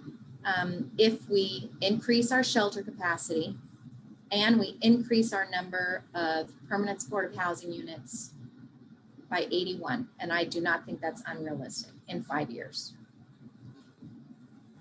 So these are some options that I shared with our city council this last Monday, and how I think that we could reach some of these goals. Obviously, one of the projects we're working on is converting 310 Beck, the old Mission Solano, now Shelter Solano, to a navigation center. And having this as a regional center for the North County, that would allow us to get that facility at capacity, adding an additional 80 beds. And then, of course, you heard the chief mention it earlier, that Cahoots type of program that is in Eugene, Oregon. We really need to address the outreach piece if we're going to reach those that we need to get in. We can create the shelter beds, but if we can't get them into the shelter beds, what good are they? We're we're rehabbing that Ohio Street property, the old Heather House. And we have some, reprogrammed funds from CDBG that we'll be able to use for the first year for an operator that will get us 24 shelter beds that are there and not being used. We'd like to make our pop-up shelter at City Church, make that a permanent pop-up shelter, because it's kind of like a baby step from going from homelessness to the pop-up shelter for those that just aren't quite ready for something that may be too intense for them, maybe, intense programming, maybe just too much right off the bat. So maybe the pop-up shelter will be a good fit for them starting off. And then Mission Samoa is eager to do a small 26-bed shelter, emergency shelter at their facility. And with the startup costs included that first year, that cost would be $225,000, and the annual operating costs would be lower than that. We don't have a number on that yet. We're just starting to work on that. And we'd like to expand the TBRA program again to assist an additional 20 families that, again, tied to that permanent supportive housing piece. These are folks that are chronic homeless, that if we can get them housed for 18 to 24 months, and even if that means that we have to try to find another funding source, but get them tied to that case management. So we have to do this in partnership, obviously, with our service providers, but we think we could help an additional 20 people there. And then, kind of like, sort of like the project George was just talking about, looking at even potentially doing a motel conversion. We've got a lot of underutilized motels here in Fairfield. There may be an operator that would be willing to sell. This is a pretty popular thing to do right now in cities, and communities are much more open to these sort of things than they were a few years ago. And the cost would range, from anywhere from 8 to 15 million, depending on the purchase of the property and the amount of rehab that needs to be done. But it could provide those single occupancy units, and again, for those permanent supportive housing units. So we think we can make a good dent. So if doing this coupled with the work that our housing services department is doing to create some homeless units, like through the Mid-Penn, they're working on a Mid-Penn project, and EAH Housing is working on a project there at 212 Tabor. We think we could get that chronic homeless number down between the shelter and the housing. So I think that's all I had for you, and I am totally open for more questions. Dawn, Francis McCullough, I really appreciate your dedication, your enthusiasm. You seem to have so much enthusiasm for helping this population. And I heard you say that you believe in serving each one of them, the chronic homeless, everyone will be helped. My question is, how are you currently measuring some success? Is that getting someone in a home, is that success, or services provided? That's a great question. I would say that historically we have measured success by getting someone connected with services. That was how we initially would measure success. If we got someone connected to services, and the services could be rental assistance, it could be into a shelter, it could be whatever, you know, whatever that need was. I think we've gotten, in the last year, we've gotten more defined and defining success as getting someone permanently housed, not temporarily housed. So getting someone into a shelter is good for the moment, but we're now wanting to track them from the time they go into the shelter. Are they then able to exit after a time and go into either transitional or permanent housing? Because again, just because we drop them off or get them into a shelter, if they leave in 3 days, that's not a success. So again, we're really looking forward to this case management system and waiting, you know, this I think will again really help us track, and because talking to somebody is not a success, right? Me personally, I would define success as getting someone completely off the street and getting them permanently housed. And that may take 2 years, right? They may have to go through a whole continuum of services. They may have to go into an emergency shelter, and maybe they come in and out a few times, or maybe they will go into an intense program for 6 months, and then they'll need to go into transitional housing for 18 months, and then they'll be ready for permanent housing. So again, everybody is different. There's so many reasons that have led them to where they are. And so that personally for me is how I will be defining success.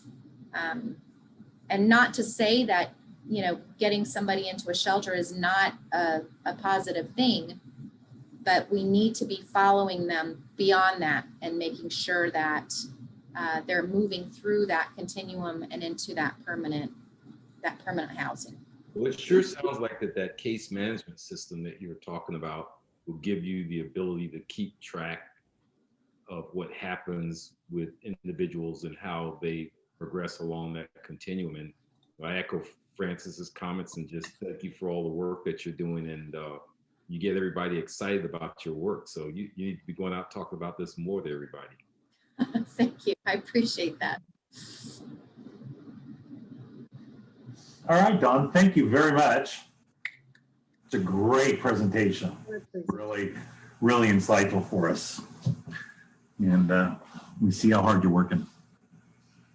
Thank you. I appreciate it. Thank you. Everybody, we'll go on to consent calendar. Approval of meeting minutes from January 14th. I, Francis McCullough, approve the minutes of January 14th as submitted. A second? A second. Hawthorne, second. All right. Ms. Amber, your turn. All right. Chair Kennedy. Yes. Vice Chair Hawthorne. Yes. Member McCullough already said yes. Member McNeil.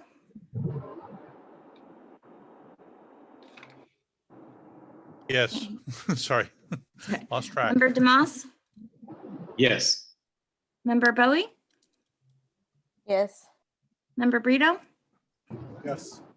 Member Clemente. I'll abstain. Okay. Member Gorky Strode. Yes. Member Martin. I accept. Or approve. All right, great. Now on to new business. Item number 3, resident survey. This is brought up by Carl and his committee, the Transparency and Accountability Committee, through talks about really one of the tasks that the city has charged us with is transparency. So there's been talk about a resident survey. And Carl, you want to go ahead and lead this, and you can talk about the last survey that the city has done, a couple years ago. And Thanks, George. Michael and Mari and I looked into some survey information, and in 2019, the city put out a resident satisfaction survey. And in that survey, there were 886 responses. And the survey was one in which there's a lot of data that was produced.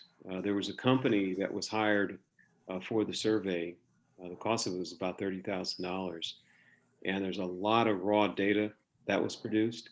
It was summed up and put together, and Amber, I don't know, did you get a chance to send the summary information or some of the raw data information to the committee, rest of the committee members? I honestly cannot remember. Okay. Did If you not, guys get that's anything? okay. Yeah, that's okay. We'll make sure that we get that information out to everybody so they can see what. It's about what, 600 pages long, right? Yeah, it's pretty extensive. It's pretty extensive. It's huge. Yeah, but there is a PowerPoint that does summarize some of it. And so the question that we asked ourselves is, was that data and information that came out of that survey, was it used in the budgeting cycle at all? As Brian has explained to everyone, the city's on a 2-year budget cycle. And in 2019, they were putting together their budget. Now, this survey started in late 2018. It was completed in early 2019. I believe the data was released in about April, between the April and May timeframe. So you're already into a budgeting cycle for the city there. So most likely the information that comes out of that, you can't use in that particular budget cycle, but perhaps could be used in the next year's cycle. We were unable to find any information that pointed to the data being used in the following years. And so that was one of the questions that came out of it. And part of the thought was that if surveys are to be done like this, they should coincide with the budgeting cycle. And then it would seem as if the information that comes out of the survey would be evaluated, recommendations would be made to the council and to the city manager and to the council. And the council would decide if they can use some of that information in their decisions for priorities. So maybe something that comes out of the survey shows that there should be a change in funding for certain priorities. And that's one of the things that we were unable to determine in trying to get more information on these surveys. So I wanted to ask Emily, do you know if the 2019 survey information that came out of that was used at all in any way in the budgeting cycle? I can't say directly, but to be honest, the overall impression, I remember getting the results from the survey. I think a lot of that leadership is gone now, that what came out of it was a realization that a lot of the things the community was like, we need more of this, we need this, we're like, but we have that. So what ended up happening was like a shifting of, well, we need to make sure they understand that we have that, right? So it was more of like, how do we connect with the public to let them know that we have that? Or we, want a direct line to, report graffiti. We have that. I think what we got out of it was we're not doing a good job of letting the public know that we have those things that they're asking for, or they're underutilized. They're saying we need more, after school programs or preschool programs, but at the same time, the preschool programs were underutilized. So I guess what we got from the survey at the time, and this is, like my vague memory of it, was that, oh no, we need to do a better job of marketing what the city has to offer. But at the same time, we took that information but I can't say that it directly translated into the budget, because it was more about us realizing that we were doing a bad job of letting the public know what we do and what we can offer, right? Okay, Hey, Carl, can I ask you a question? sure. So the Emily was talking about sort of the whole communication around letting the citizens know what you do. But the question I have is the validity of the statistical sampling for the survey, right? We got 120,000 citizens or so. We got 886 responses. So on one hand, I'd say to Emily, I'm not sure that statistically that tells me that represent what the cities feel that would drive me to act. So if you flip to let's go tell people what we want reacting to this, shouldn't the question be, how do we drive up the validity of our surveys by getting to more people to get a better take rate on the survey, so that drives us to say this is a better representation of what the citizens want, and then there's action. Right, the question of how do we get to that representative sample? Right. That's Right. representative of the community, and how do we determine what that is? Is that number 800? Is it 500? Is it 1,000? How do we get to that number, and how do we recognize that it's going to have to be whatever comes out of a survey is only as good as what goes into it, and everybody knows and understands that. In terms of the questions, in terms of how many responses you get, all of that. And so it really does get back to the initial question, I guess, of how do we determine, and that's something that we maybe would have to ask the company that performed the survey. Carl, can I interject? I was part of the communications team when we did that survey. I was in that division. The survey was put on by our communications division. I think the point of it was to, like Emily said, they were directed more at marketing. That was their mind frame at the time. I think what came out of it is they decided that they wanted to get software that tracked social media for us and did our algorithms and all that stuff. So when they did the survey, it was all communications and marketing based. That was the whole point of it. So that's an important thing to point out. Thank you, Amber. Yeah, that does make sense now based on my memory of that. Okay. Yeah, and so one of the things that we could potentially look at is, certainly a survey takes a lot of time and effort, a lot of people power in not only performing the survey, but in going through the data and then reporting out the data as well. And so it may not be something that this committee could take on in terms of the actual performance of a survey. However, we could potentially look at questions that could go into a survey and help formulate a survey questions for a city, as well as recommendations that come out of our report in June that the city have a survey every 2 years that coincide with the budget. And perhaps an ongoing budget committee can help formulate some of that information that goes into the survey. Yeah, have it be released before before the budget cycle.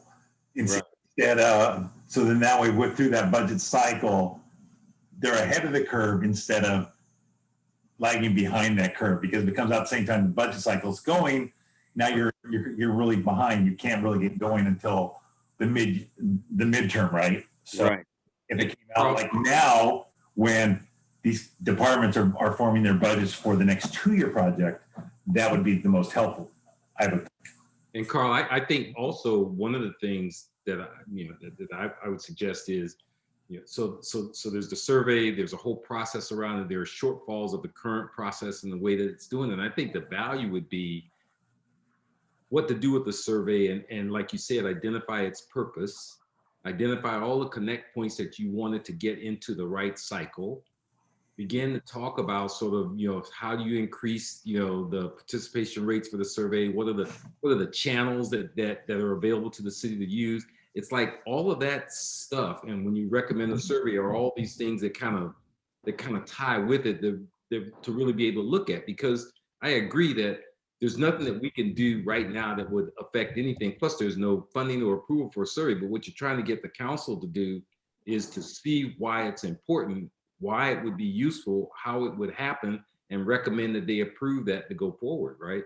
Right. And then also, it's a question of the metrics that you establish, to track things once you've made the decisions to do what's come out of the survey. Then how you communicate those results back to the citizens. And then when you tie those into the budget, how do you report on progress? But George, this is why I was saying that the committee chairs should get together, because some of the things out of my work, out of our committee's work, is sort of in line with Carl's. And I would bet that, to Francis' point, I think a lot of us are going down similar themes. And at some point, if we can get together and talk about this, we're going to fine tune our work and then get really focused on those things that are really going to make a difference. And what I've been thinking of in terms of not a comprehensive survey per se, because as a past researcher, I know the time and data analysis involved in that and how slow it is to get responses back. But focus groups are used more frequently in certain limited time, limited budget. And a focus group could be utilized in different ways. It's manageable. And of course, then to gather actual qualitative information that's gathered, there are techniques for utilizing that collected data. Hey, Frank, let me ask you a question, since you're a researcher. So if the idea is that the gap is that the strategic goals that drive funding that helps the city are based on what the citizens are saying that they need, but there's a gap there because we don't know what that is because we aren't really getting the voice of citizens, right? So will focus groups really capture that, and is the response from a small focus group going to get you the data that says this really represents, we can feel pretty good that this represents the feeling of the city and the areas that we should focus on? Because I think that's what we're trying to get at. You have to have your techniques to ensure that your focus group is representative, is the representative sample that you are seeking. And I haven't been doing research recently, but I still know, some of the techniques. But is it representative sample in terms of the number of people or the diversity and the demographics of the focus group? It has to be all the above. It should be all the above. Okay, thank you. And too often time, there's a certain population that gets missed. Yeah. And so we would want to ensure that we do not miss the targeted, well, not targeted, we want everyone, but oftentimes some of the targeted population is the most difficult folks to get into your sample to be represented. You don't want to leave anybody out. No. Yeah, okay. But see, that's what I'm saying, Carl. That's the kind of stuff that really begins to focus on what's the purpose and what are we trying to get after? And then what are the mechanisms and vehicles that we need to employ to get there?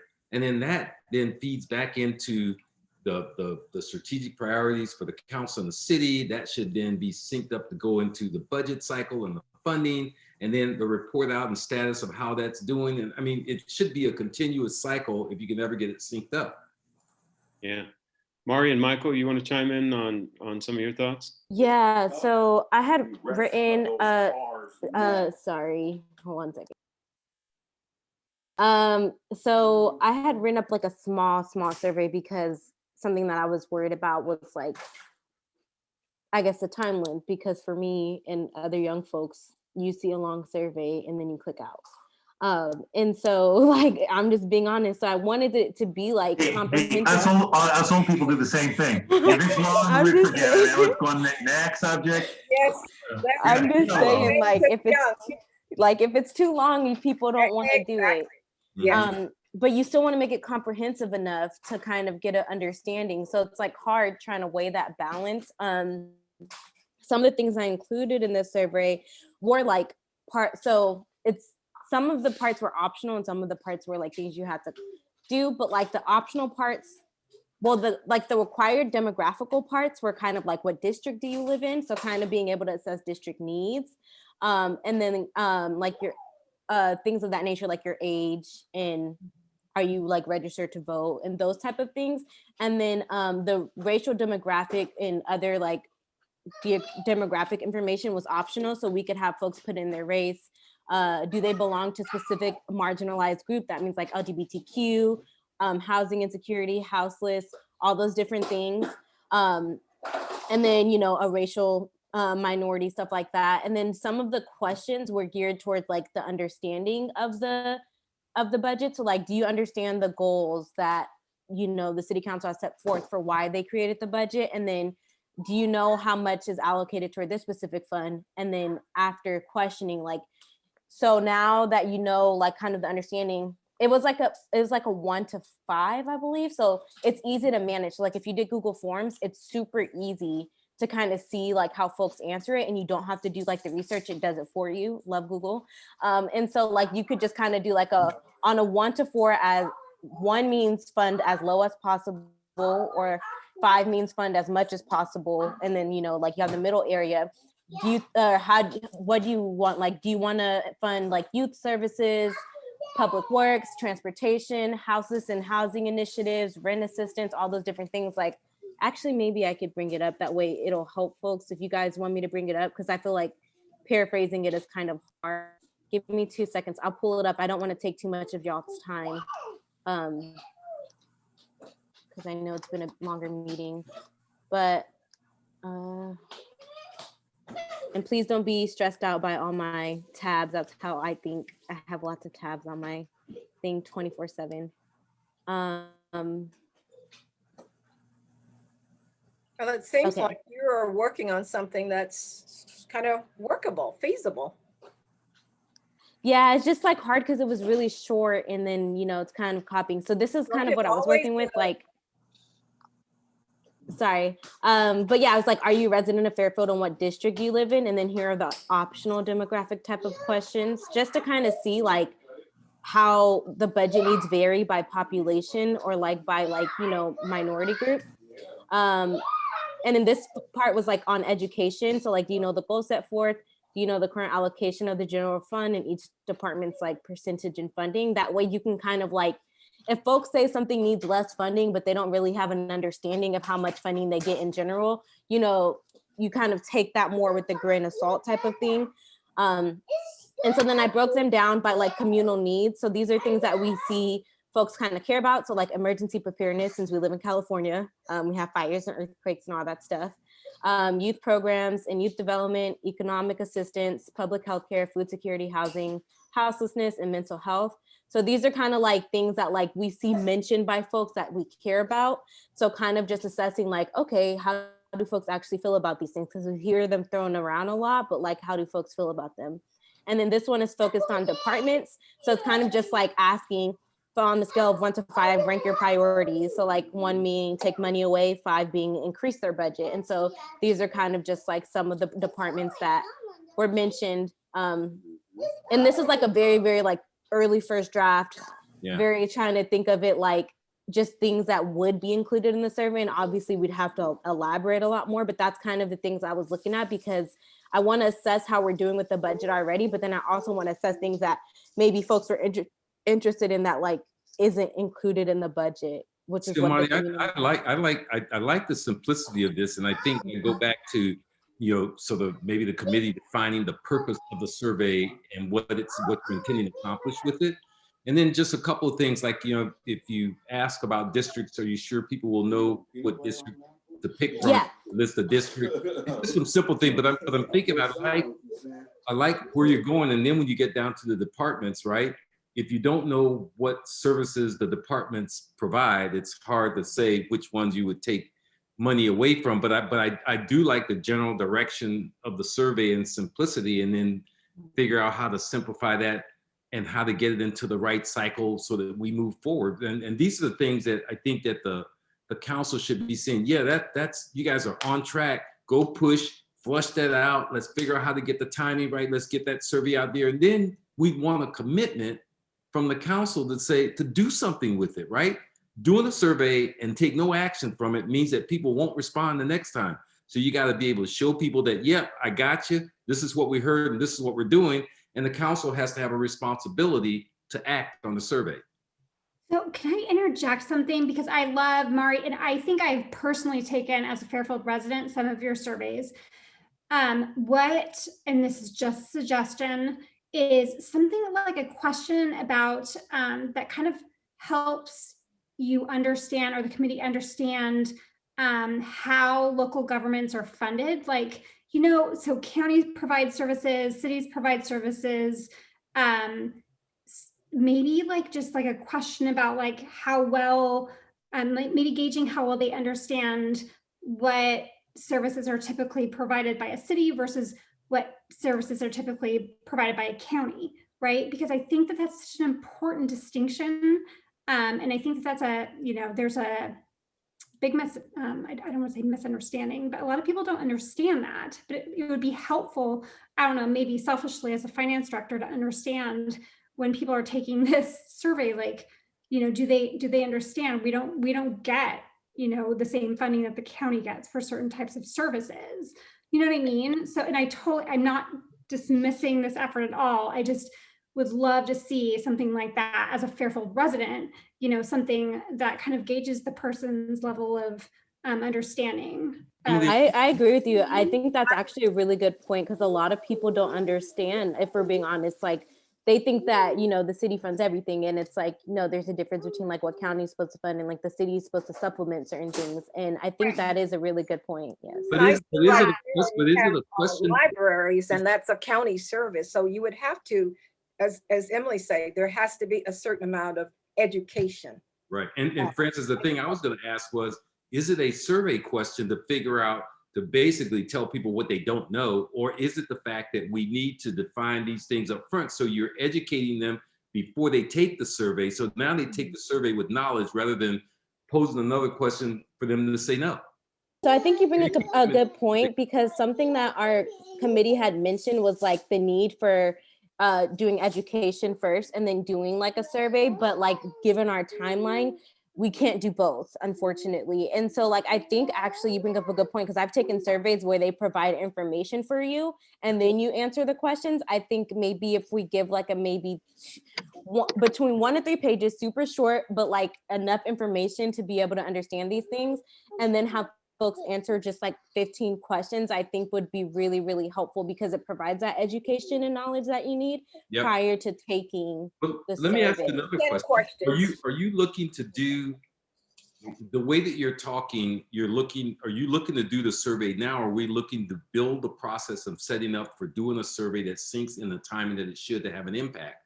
Because a survey and the budget's already going on, there's nothing that's going to happen out of it. So I would think that we want to fine tune, make it right, get a question set, get figured out, get the approval, get the timing synced up, and be ready to launch a survey that's going to be meaningful, that's going to be used, rather than because you know our time frame is short and we aren't going to impact this budget cycle because it's already going on.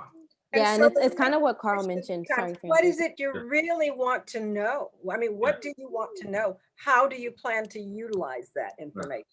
Yeah, and so what Carl kind of mentioned is kind of like my concern as well. I think we share it as like a subcommittee, is that like we don't have that much time to kind of execute this as effectively as we would hope. So it's a question of, do we start this process and then leave it for the next committee to kind of sift through and like have something initiated and started for them to like actually make concrete plans? Or do we kind of try to expedite the process and kind of get some recommendations as quickly as possible? And then my intention, at least when it comes to the survey, is to get a better understanding of what we need, because essentially is like when you're making a budget, you're making it for your constituents. Like we're spending as a city for people, but like what do people actually need? And is our budget actually addressing those needs? Is our budget actually addressing what the community like wants? And so that's kind of like it's kind of like an assessment, like, are we funding the things that we need to be funding, or are we completely missing the ball here? Because that's how you really connect to the strategic priorities for the council. But I guess your earlier question about do we rush to do something really quick, or do we set up and leave it for the next committee? I think part of what we have to recommend is will there be a next committee? And maybe this is a standing committee, but I think that all of the work that we do, whether it is setting up the process, having the recommendations, having a draft of the survey, that the council approves all or some of those things that we recommend, those are the things that if not us, the next committee is gonna have to do. And my point about if we can coalesce all of our ideas and get to some recommendations in the middle of our term, we may get the council to approve some things because they see it important right then, that then we can flip and execute on before we finish our term. But if we analyze to death to the end, there's going to be nothing for them to approve, so we'll run short. So if you think that the survey is so critical because there's something that we will learn before June, and we can get that on the docket to review with the council, and they say, yeah, you know, you're so right, we need to churn resources to do that, we have time to do it. You see what I mean? But it also is approved and is a priority. So you know, I like where you're headed. You got it. I echo exactly that, Ed. I mean, we got to get something to the city council to show what we're doing, to then give them the ammunition to say, hey, we need this committee to be, I won't say perpetual, but continuing. Right. And to the effect that we can get a survey that answers some needs. You know, surveys are surveys. We talked about that earlier. But if we can get the start of the process out, get the key questions answered, and then amplify the next time out, that's how we do this. That's how we start solving some of these things. Because I don't think, and I think that's the frustration most of us all felt, and why we're on the committee, is what do people in Fairfield want, and why isn't that message getting to the city council? And so how do we do that? I mean, this is the budget advisory committee, okay, but it's also an advisory committee of citizens that can come up and say, hey, here's what we're hearing. So to however we can marry those two things, I think we can be a very successful committee for the city of Fairfield. So, you know, Jose, one of the things that our committee talked about was, you know, this whole part about budget transparency, and a big part is, like Amari and Carl would talk about, which is, what do citizens want? How do we know what they want? How do we get there? How do we get in the cycle of the budget and all the other stuff? But the other part that we looked across these 24 budgets of all these cities, and we found that the Fairfield city budget operates like most city budgets do. We didn't find anything different. The big spends are police and fire, like across all the other budgets, but it is also has a professional budgeting and finance team. And all the I's are dotted, T's are crossed, and it also is audited every year. So one of our responsibilities could be to look at the audit of the city's budget each year to see if there's anything else that we focus on. And the other part of budget transparency are all of these things that we've just been talking about, right? You know, what happened? What do we recommend with cannabis dollars? How do we know what the citizens of the city want? And then how are we making sure that we're responding and reporting back to them on the status of all those things? And that feeds into the budget process. And that's what I think that citizens will react to, because they're saying, you heard my needs and you reacted to it, and I can see how you're doing against those. That's where I think we can make a difference. Sure. One thing that we did kind of lightly touch on was, while we do have the survey, we also needed to find out if we had the infrastructure to distribute the information, the surveys, to everybody. What I just got in the mail, the Fairfield forward postcards there, and going onto the website and going to that survey, it's, yeah, you know, the format is relatively the same. And as the information is being put up there, I'm assuming that information is being saved and it could be rolled over. So the survey could be, you know, released at any time, our survey or the version of it, and it would kind of build on top of it with every month that keeps coming by until the budget time comes around and they're able to gather that information. So it seems like the infrastructure is there, and that's a good thing. Another thing that at least it can really concern me was, you know, how much, because if we want this to actually go out to more people, the 2019 survey stated that the best way they were actually able to reach people was through newspaper and Facebook, social media. right? So we need to be able to capitalize that, and we may need to have some money allotted to be able to get this survey to a large enough group to make an impact. Yeah. And that one that was done in 2019 had 800 and some odd people, you know, who did that survey for $30,000. Did we get basically at least a $30,000 rate of return on the investment of that survey? I don't know, but what I would like to know in the moving forward is that the money that we put in here, if any, if we have a budget for it, actually gets us that rate of return that's favorable. Yeah, spot on. All right. Well, Carl, you guys did the survey thing's a great idea, and I think it's a great avenue that you guys are looking at right now. Please Well, don't forget something, item- Mr. Chairman, that we need to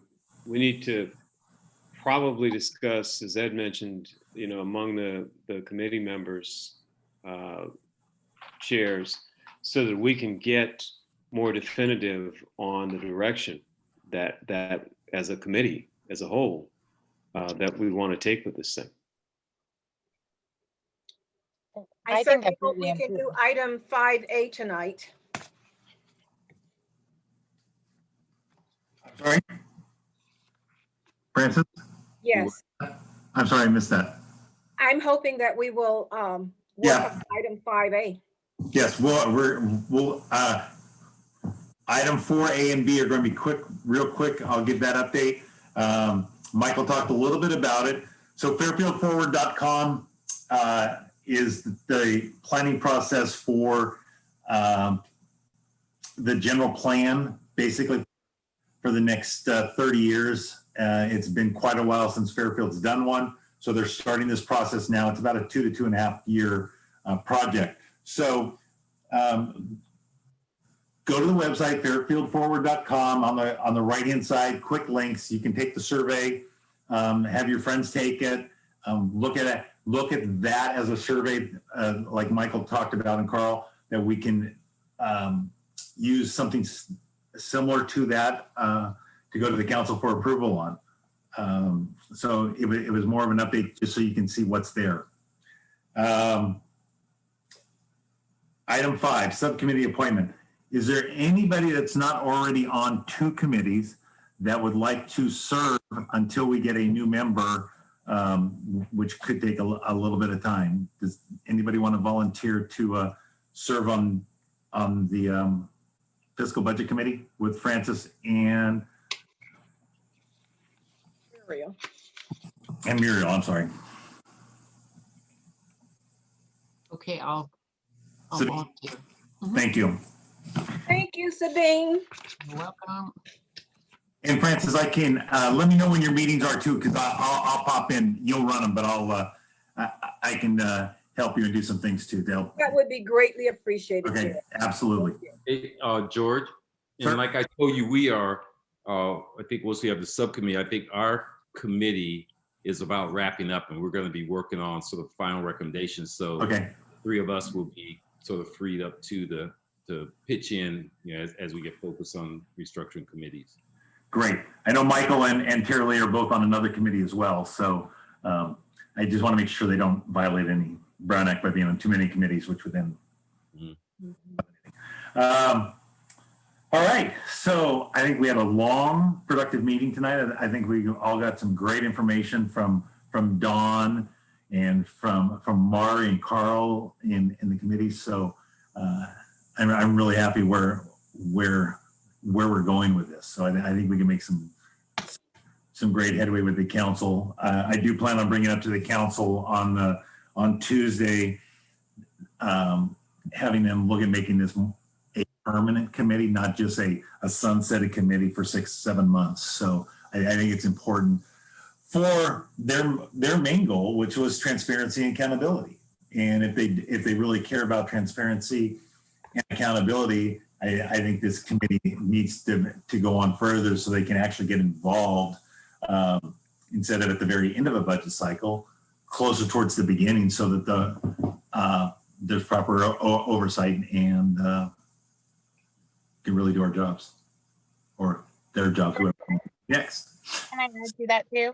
So when the committee was first formed and I did my interview, it was mentioned that it was out of the protest and, you know, transparency was the top priority. And I know somebody posted on one of the bigger Facebook pages over the summer something about the police budget, and it was misinformation that was posted. And so I replied to it stating that, well, the actual chart that you're looking at was not the whole funding for the agency, but it's actually, that's just the general fund portion, which is only a fraction of the budget.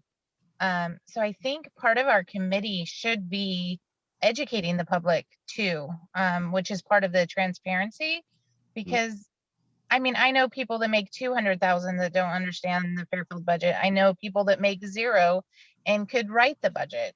So, you know, education and or how much money you make doesn't determine how much you understand the budget, in my opinion. Right, Muriel.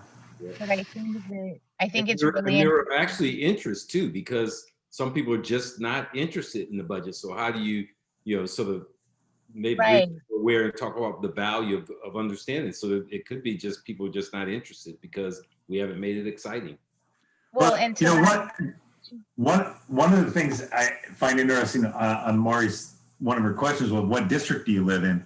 Mari, I think you would be flabbergasted that it's probably the people, probably in single digits on what people know who's in what district, outside of the council members themselves and some of us geeks, there's not a lot. Because I've talked to several people, some of the things that I'm involved in, and I'm like, whose district do you live in? I don't know. Where do you live? Well, I live behind Allenwood Park. I'm like, okay, well, you would think that'd be Scott, but actually that's Chuck Tim. That's District 1, and the people who live behind the old Kmart. Yeah, that's actually Cat's district, not, so those are some interesting things you may find in the survey. There'll be a lot of, I don't know on that one. But. yes. So then you would provide a brief description of the survey. And I think people have become more knowledgeable about districts since the city of Fairfield has become election of council people by district.